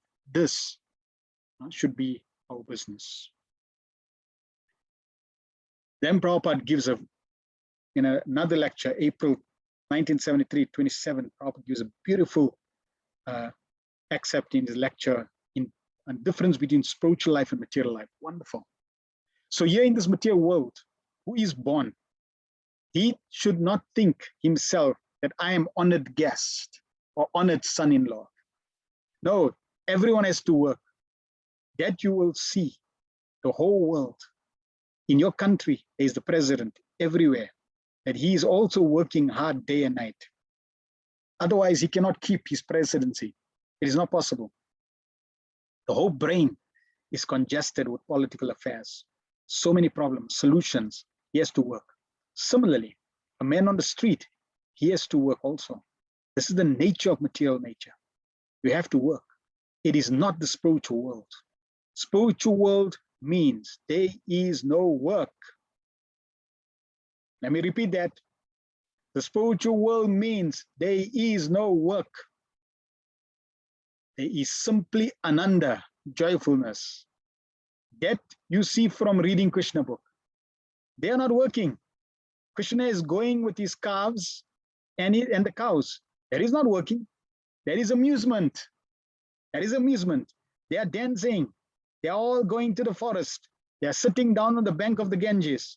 Sometimes the demons are attacking. Krishna is killing. This is all pleasure, amusement. Anandamaya abhyasat. That is spiritual world. Just like take a sample of spiritual activities. We got so many branches, so many members, but you are not working. Simple. A sample of spiritual life. Our neighbors are envious. How these people dancing and chanting and eating laughter, because they are working hard like cats and dogs, and we have no such responsibilities.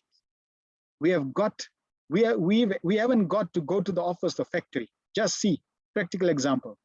This is only a little tinge of spiritual life.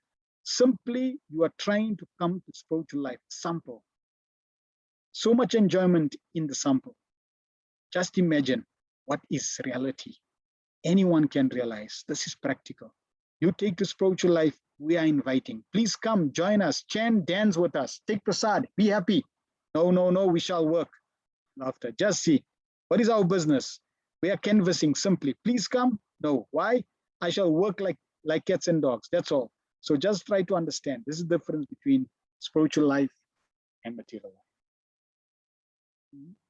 Material life, Srimad Brahma Samhita says, every word is a song, every step is a dance, and every day is a festival.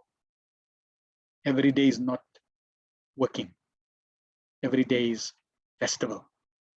So that's what Sri Mahaprabhu came to demonstrate, to give us a glimpse. And Prabhupada gave us the sample to experience what real spiritual life is. Text 36.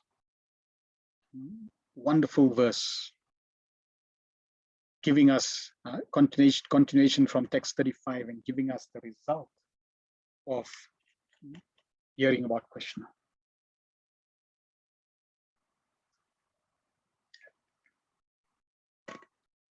Shrinvanti gayanti grinantya abhikshnaya snasa smaranti nandanti tavehitam jana ta eva pashyanti ta eva pashyantya chire na tavakam bhavapa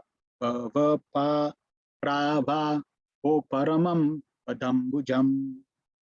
O Krishna, those who continuously hear, chant, and repeat your transcendental activities or take pleasure in others doing so, certainly see your lotus feet, which alone can stop the repetition of birth and death. Such a beautiful verse. Krishna consciousness is how to live perfectly so you can die perfectly. Krishna consciousness is all about solving the problem of death.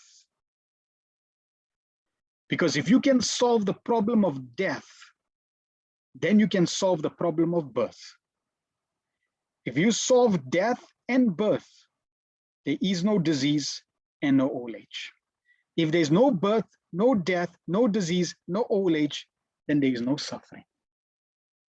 This is Krishna consciousness.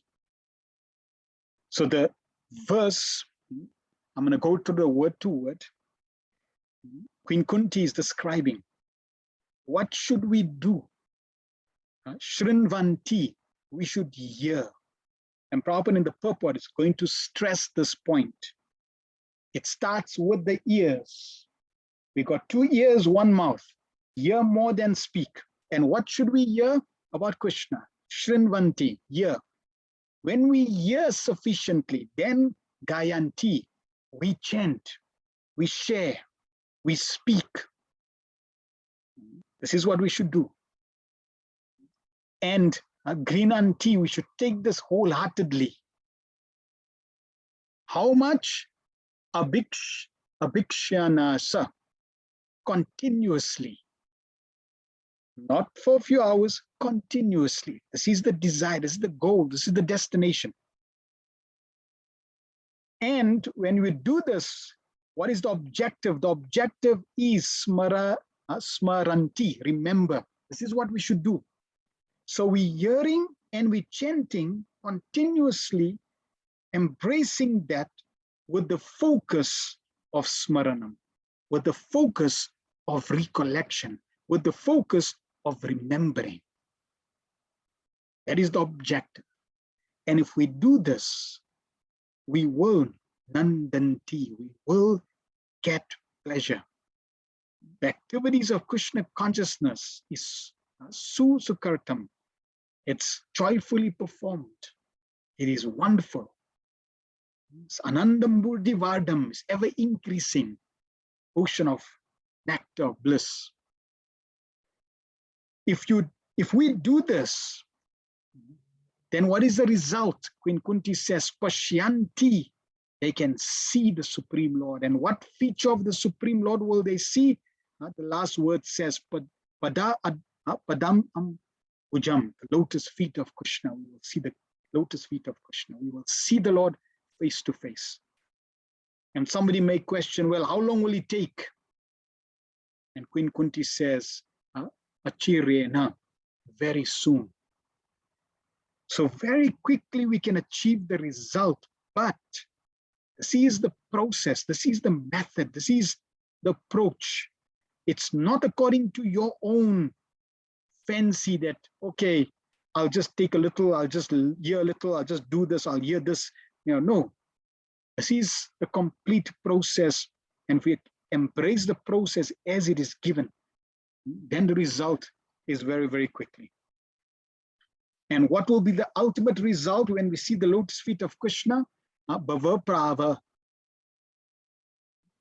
Bhava pravaha, the current of rebirth and death. Uparamam, cessation, stops. There is no more birth, death, disease, and old age. So very, very beautiful. Prabhupada in the purport says, Supreme Lord Shri Krishna cannot be seen by our present conditional vision. In order to see him, one has to change his present vision by developing a different condition of life full of spontaneous love of Godhead. This is the vision we need to adopt. A life full of spontaneous love for Godhead. We need to become lovers of Krishna. Not with awe and reverence, but spontaneous love. Is it going to be easy? No. Is it practical and achievable? Yes. But we need to be determined. When Sri Krishna was personally present on the face of the globe, not everyone could see him as the Supreme Personality of God. Materialists like Ravana, Hiranyakashipu, Kamsa, Jarasan, and Shushupa were highly qualified personalities by acquisition of material assets, but they were unable to appreciate the presence of the Lord. Therefore, even though the Lord may be present before our eyes, it is not possible to see him unless we have the necessary vision. This necessary qualification is developed by the process of devotional service only, beginning with hearing about the Lord from the right source. So Prabhupada started off the purport by saying we need to have a different pair of eyes, different sight, different vision. And what is the vision? We have to have pure devotional service. How to cultivate that pure devotional, how to develop that pure devotional service, or that pure love rather. That pure love, spontaneous love, is developed through the process of devotional service only. No other process. And what is the beginning of that process? Hearing. But that hearing has to be from the right source. The Bhagavad Gita is one of the popular literatures which are generally heard, chanted, and repeated, etc., by the people in general. But in the spirit of such hearing, etc., sometimes it is experienced that the performer of such devotional does not see the Lord eye to eye. The reason is that the first item, Shravana, is very important. If hearing is from the right source, it acts very quickly. Generally, people hear from unauthorized persons. Such unauthorized persons may be very learned by academic qualifications, but because they do not follow the principles of devotional service, hearing from them becomes a sheer waste of time. Sometimes the texts are interpreted fashionably to suit their own purposes. Therefore, first one should select a competent and bona fide speaker and then hear from him. When the hearing process is perfect and complete, the other processes become automatically perfect in their own way. So it's interesting here in the purport, Srila Prabhupada is not emphasizing on the others, hearing, recollecting, and remembering. He is emphasizing on the first principle of hearing. If you hear from the right source, the result for the others will follow. So it's very, very important that we hear from the right source. Not all speakers are equal. Not all kirtans are equal. They may all say the same thing, and everybody may chant the Hare Krishna mantra. But the backing, the consciousness behind, the love behind, the intention behind, the activities behind of the person who's singing or speaking is crucial. Just like not all prasadam is equal. If I go to a temple, not all Sunday feasts are equal. It all depends on who's cooking. The same fire may be there, the same stove may be there, the same building and kitchen may be there, the same water is there. All the ingredients are the same spices are there, same recipe is there. Prasad will always be different. Not because of the ingredients, not because of the fire in the pots, not because of the temple building facility, but because of the consciousness of the cooks. So therefore, eating prasad from the right consciousness, from the right source, hearing Krishna consciousness from the right source is crucial. And that is why it is safer to hear from Srila Prabhupada and read Prabhupada's books. Not that we should not hear from others and thinking that others are not pure. Only Prabhupada is pure. That is also a mistake, because those who are sincere following Srila Prabhupada, they are pure. And by hearing them, we get the benefit. Prabhupada continues. There are different transcendental activities of the Lord, and each and every one of them is competent to bestow the desired result, provided the hearing process is perfect. Here's another interesting point Prabhupada is making. There are different transcendental activities of the Lord, and each and every one of them is competent to bestow desired results. So there are different processes of devotional service, hearing, chanting, or the 9 different processes of devotional service.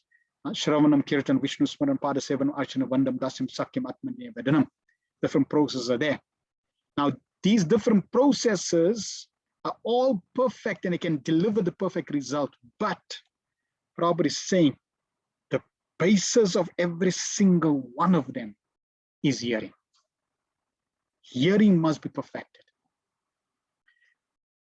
So we find here Srila Prabhupada and purport is emphasizing hearing even over the other processes of devotional service. In the Bhagavatam, the activities of the Lord begin from his dealing with the Pandavas. There are many other pastimes of the Lord in connection with his dealings with the Asuras and others. And in the 10th canto, the sublime dealings with his conjugal associates, the gopis, as well as with his married wives at Dwarka mentioned. Since the Lord is absolute, there is no difference in the transcendental nature of each and every dealing of the Lord. But sometimes people in an unauthorized hearing process take more interest in hearing about his dealings with the gopis. Such an inclination indicates lusty feelings of the hearer. So a bona fide speaker of the dealings of the Lord never indulges in such hearings. One must hear about the Lord from the very beginning, as in the Srimad Bhagavatam or any other scripture that will help the hearer attain perfection by progressive development. One should not therefore consider that his dealings with the Pandavas are less important than his dealings with the gopis. We must always remember that the Lord is always transcendental in all mundane attachment. In all the above mentioned dealings of the Lord, he is the hero in all circumstances, and hearing about him and about his devotees or combatants is conducive to spiritual life. It is said that the Vedas and the Puranas, etc., are all made to revive our lost relationship with him. Hearing of all these scriptures is essential. So we have to hear from the right source. Hearing is essential, and it has to be systematic. Do not jump. There is one danger. You go to the temple, there are many books, and you choose, okay, give me this very esoteric book of the Goswamis. Be very careful. Go systematically. Start with Srila Prabhupada's small books. Then go to Bhagavad Gita. Then go to Srimad Bhagavatam. Then go to Chaitanya Charitamrita. Go systematic. Try to hear Prabhupada's lectures. Hearing is crucial. It can never be emphasized. We're going to hear this again and again. Yes, service is wonderful. We've glorified, we've understood the importance of service. Many purports, Queen Kunti has described the glories of devotional service. But that devotional service starts by hearing, and it's nurtured by hearing. Our faith is nurtured by hearing. Our heart is purified by hearing. So hearing is crucial. If we can develop the habit of hearing attentively, nicely, this will be very effective. Just like when I start these sessions with Prabhupada's Kirtan. So when I start with the Kirtan, you don't want to be distracted. You want to focus on Prabhupada's Kirtan. Be part of the chorus. When Prabhupada is singing, you can lead the chorus. Be absorbed. When I'm chanting the verses, the prayers, you can chant with together. In this way, be involved in the process of hearing. Be focused, be attentive, so that we can derive the maximum benefit from hearing about Krishna.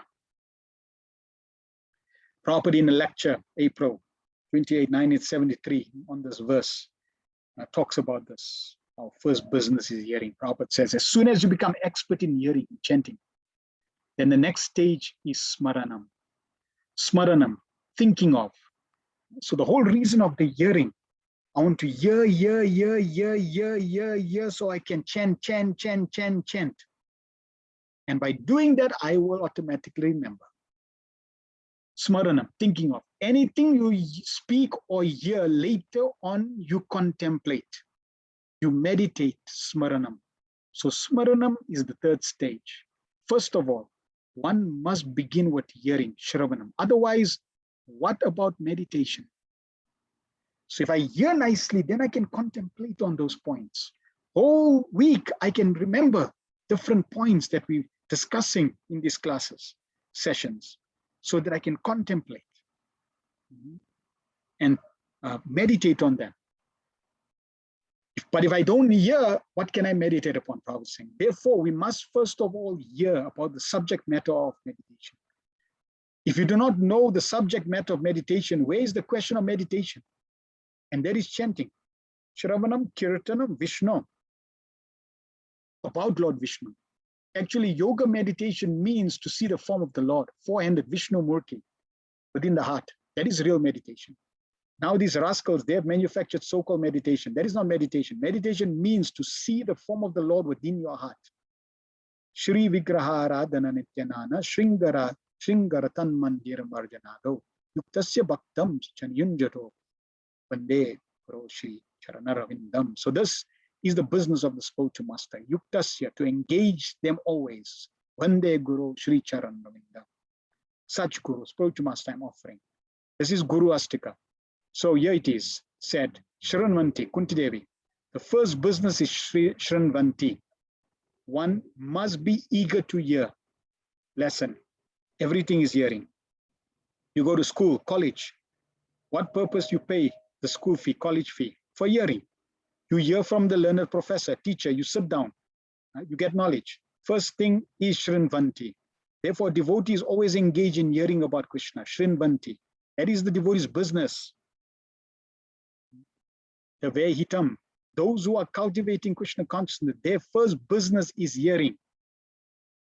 So, Shrinvanti Gayanti, and if you have heard about Krishna, next business will be to chant, Gayanti.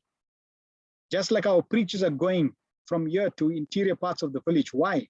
What is the purpose for Gayanti, for preaching, for chanting? So that they may get the opportunity of hearing. Giving the opportunity to people for hearing. This is Gayanti. And Gayanti, and take seriously, Abhikshna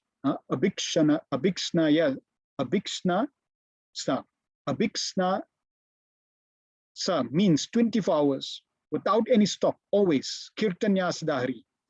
Chaitanya Mahaprabhu therefore recommended Kirtanya Sadahari. One should be engaged 24 hours in chanting. That is the business of Krishna conscious men. Hearing, chanting, Shravanam, Kirtanam.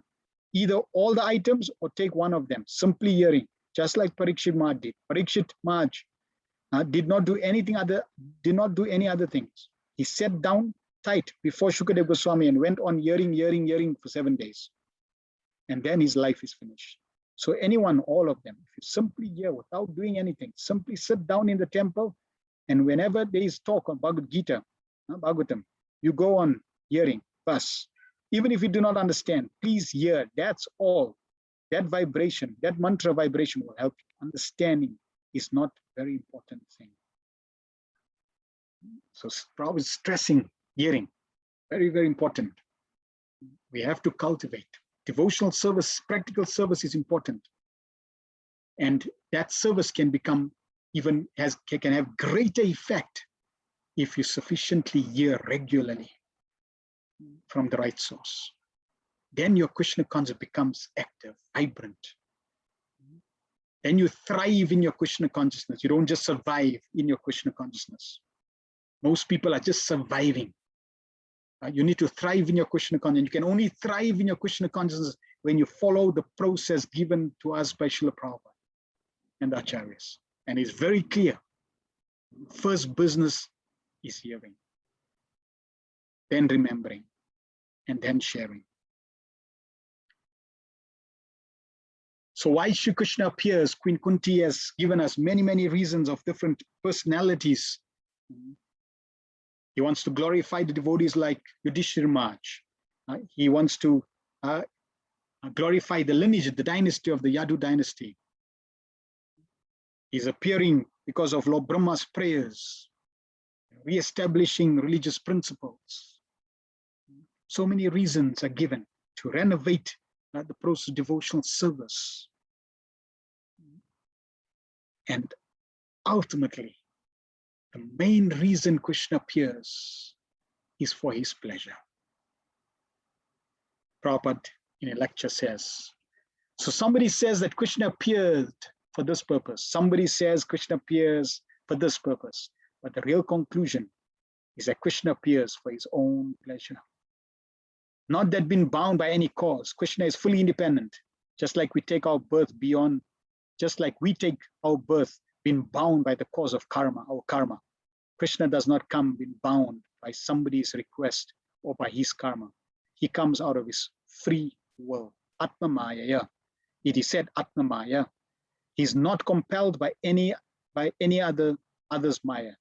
Just like we are compelled by the energy of Krishna, external energy, this material energy. We are compelled to take birth. Krishna does not take birth in such condition.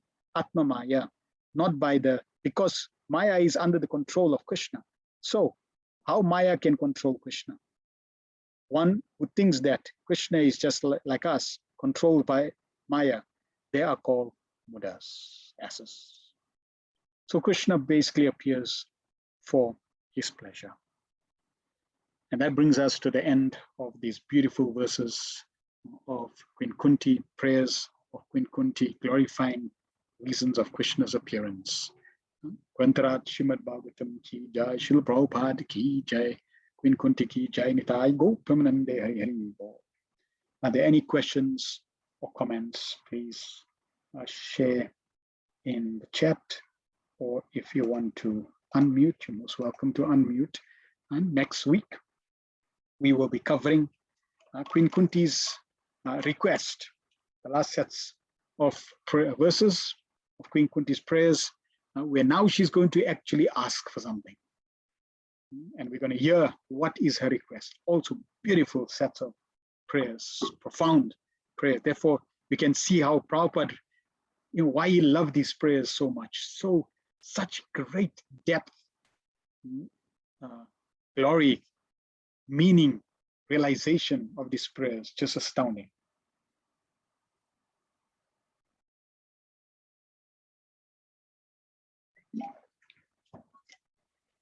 Any questions or comments? Anyone has?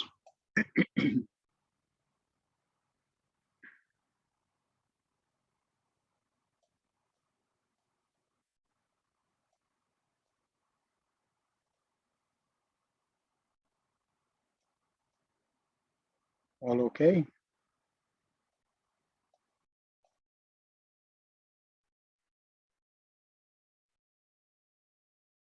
If you don't have, you can just put no, because I'm not sure if normally it takes 20 seconds here for the 20 seconds for my request to go through because of the streaming. Right, so we got few. Motherless says, Hare Krishna, thanks for today's glorious Krishna Katha. May you always have Prabhupada's and Shri Krishna's mercy. Thank you for the blessings. I need as much as I can get. Queen Kunti, the success potency of Shri Krishna from today's verses clearly knows and understands the bhakti process very clearly.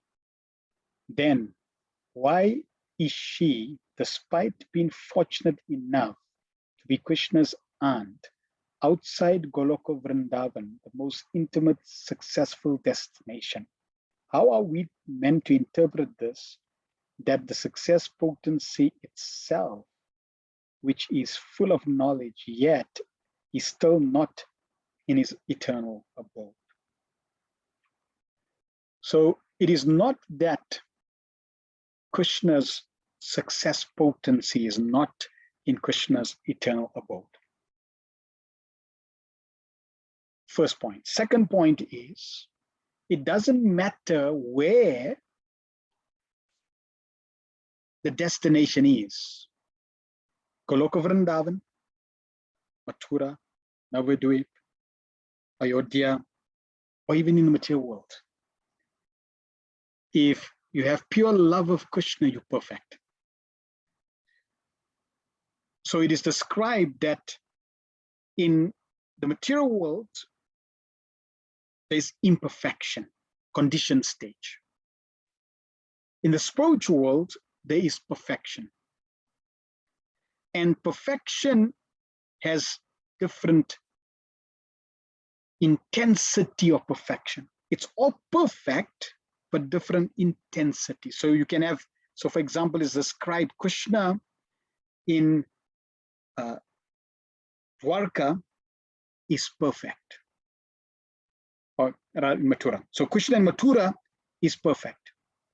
Krishna in Dwarka is more perfect. And Krishna in Vrindavan is most perfect. So he's perfect, but different degrees. Similarly, even the devotees, they're all pure. Right from those who are in Vaikuntha are pure, perfect devotees, pure lovers of Krishna. But the intensity of that love or the intimacy of that love is different. And because of the intimacy, then your destination also is related to that intimacy. Madheshoda is in Gokul, Goloka Vrindavan. Hanuman is in Ayodhya. But Hanuman doesn't feel that, oh, I'm in the wrong place. I should be in Goloka Vrindavan. I should be where Madheshoda is. No, Hanuman doesn't feel like that at all. Because Hanuman's relationship with Lord Ram is like that. Therefore, Hanuman is perfect in that relationship.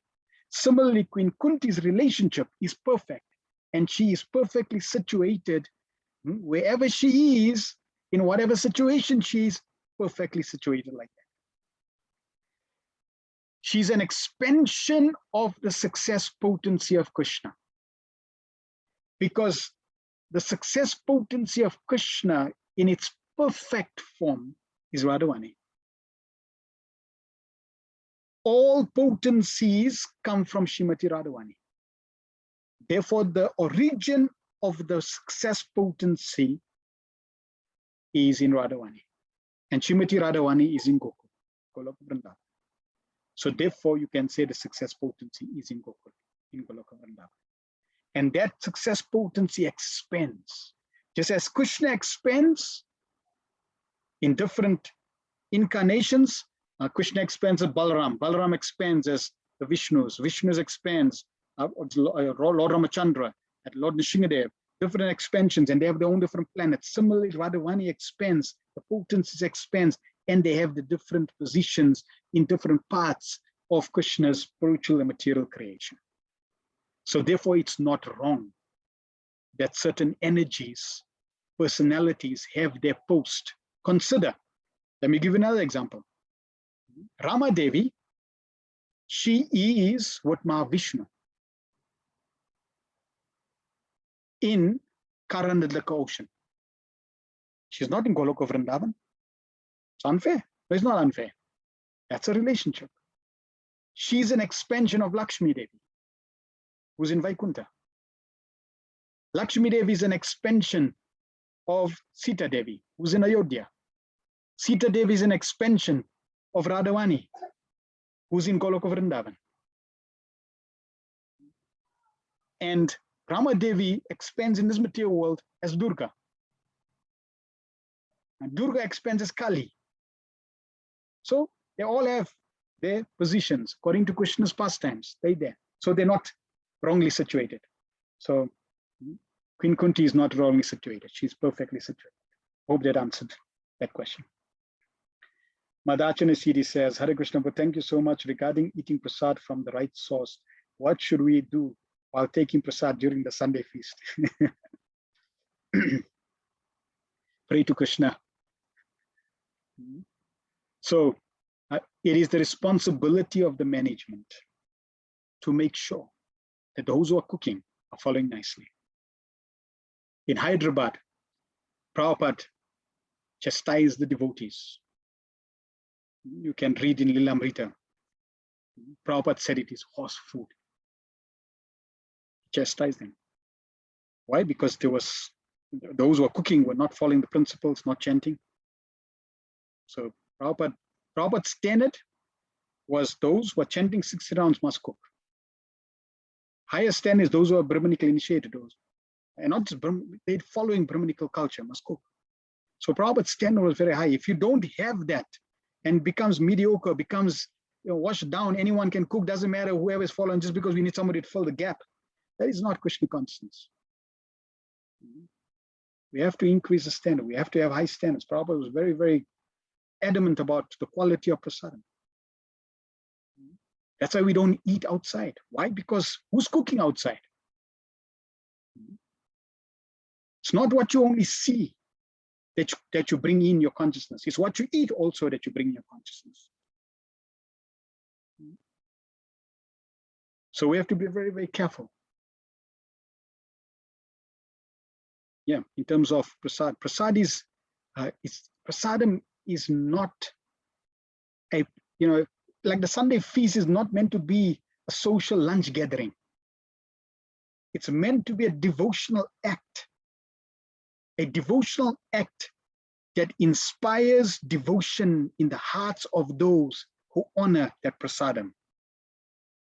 Just like kirtan is not meant to be a show. Prabhupada says kirtan is meant to be an activity to attract Krishna's attention, to inspire those who hear his holy name with devotion to his lotus feet. That is kirtan. So these activities are not just mundane. And therefore it's the responsibility of leaders to ensure that we follow Srila Prabhupada's standard. Otherwise, yes, it becomes washed down, and then it becomes a disservice instead of a service.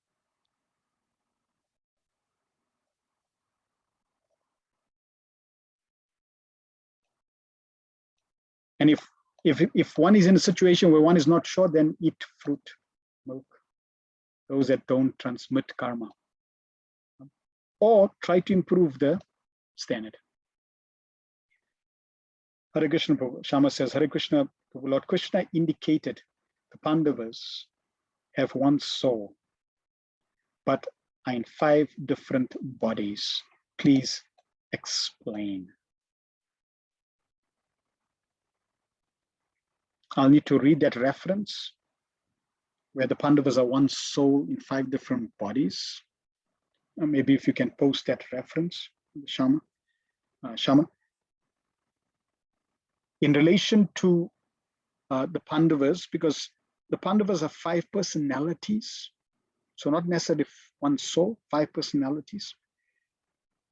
Draupadi asked for one personality with 5 of these different traits or qualities that the 5 Pandavas represent. And Lord Shiva said that it was not possible. She also asked 5 times for blessing to get married. And therefore she got 5 Pandavas. So they have 5 potencies, 5 exceptional qualities, but they definitely 5 different personalities, not one soul. So if you can share that except then I can obviously read that. What is the eternal Swarup of Duryodhan? Duryodhan is an incarnation of Kali.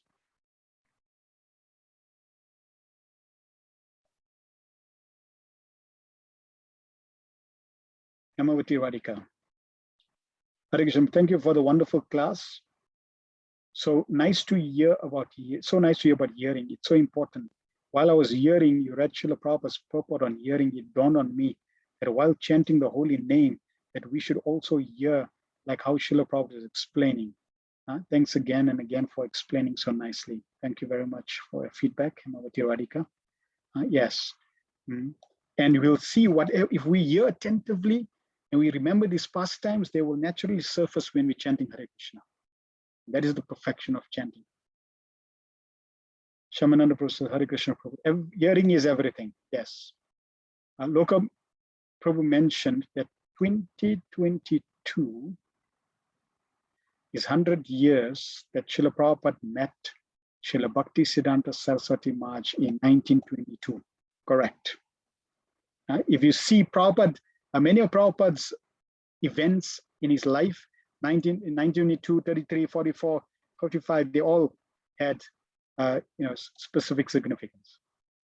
And he heard And he had first time and immediately was impacted in heart, and then trying to carry out the order given. Srila Prabhupada heard nicely the right source and never forgot the instruction, then set about sharing about Krishna, sharing Krishna to all corners. Yes.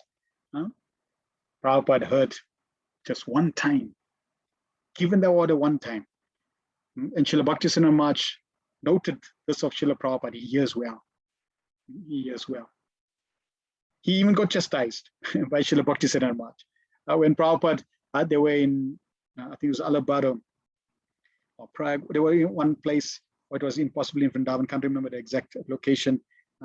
And the RT, the temple time was RT time, so many of the followers went there. And Prabhupada was very attentive, also hearing. So one time, Srila Prabhupada was sitting with one of his friends, and they were discussing, or they were asking question, or maybe his friend was asking something, and Srila Bhaktisinoda Maharaj said, "Do you want to come sit here? If you want to speak, you want to come sit here." So Srila Prabhupada realized when you at Guru Maharaj, don't have any other discussions, don't have any other meetings. Focus on what he said. So Prabhupada was always attentive, and his Guru Maharaj noticed that. Shama says, thank you very much for inspiring class. Thank you very much, all the devotees, for your association. And next week, we will continue with and conclude these sets of prayers. Queen Kunti's prayers, very, very wonderful prayers. And let us hear next week what is her request. Extraordinary, wonderful, and extremely, extremely important for us all. King of says, Hare Krishna, awesome class. Thank you very much. After hearing so much and talking so much association, we will act like Kali, very cunning, diplomatic, and canvassing, etc. I concur. Hearing is vital for education and training. Hence, we have 2 years more hearing, more one mouth talk less. So after hearing so much and talking so much association, we still act like Kali. If we hear nicely, then we cannot act like Kali. So remember, hearing is an act, but your desire and your intention is very important in how what you hear will act. And Prabhupada gave the example that if one is an impersonalist and he hears Krishna's glories, he becomes more envious, like the snake, right? Giving milk to the serpent. When you give milk to the serpent, you increase the poison of the milk, even though milk is nutritious. That's not the fault of the milk. It's the fault of the serpent's consciousness, nature. So when we're hearing, if our nature is envious, if our nature is to be like Kali, if our nature is to be an agent of Kali, then even while we're hearing from Krishna and from Prabhupada, that will intensify that nature. So it's not the fault of Krishna Katha. It's the fault of your nature. Therefore, education is important to understand what should your nature be? What should your desire be first and foremost? Why are you hearing? Because if you're hearing for any other agenda besides developing pure devotional service, you're going to get the result of your wrong nature. So we should not, if we have two devotees who are both hearing from the same source, and one is acting like the agent of Krishna, of Lord Chaitanya, and the other is acting like the agent of Kali, we should understand it's not the problem of the source. It's the problem of the individual intention and heart. And we should follow that person who's the agent of Krishna and Lord Chaitanya, of Prabhupada, not the agent of Kali. Because Srila Bhaktivinoda Thakur has said there will be agents of Kali even in Krishna consciousness. They're all over. We want to follow the agent of Prabhupada and of Lord Chaitanya. Bafana Prabhu says, one deer reverend gave topic for the congregation in once in a year, 21-day camp meeting church conference titled, Hearing is all godliness, while ignorance is all evil. Hearing cannot really be emphasized more. Yes, true. And again, and it's going to come up again and again and again. It's going to come during Yudhishthira. It's going to come Bhishma Pita's life story. It's going to come as Maharaj Parikshit's life story. It's going to be there throughout. It's going to be emphasized again and again. In this way, we can digest and amplify, solidify our understanding more and more and more. Thank you very much for everyone's association, feedback, comments, and questions. We will meet again next week and continue associating with the glorious Srimad Bhagavatam under the expert guidance of Srila Prabhupada. Grantaraj Srimad Bhagavatam ki jai, Srila Prabhupada ki jai, Samaveta Bhakta Vrinda ki jai, Nitai Gop, Hare Hare Bol.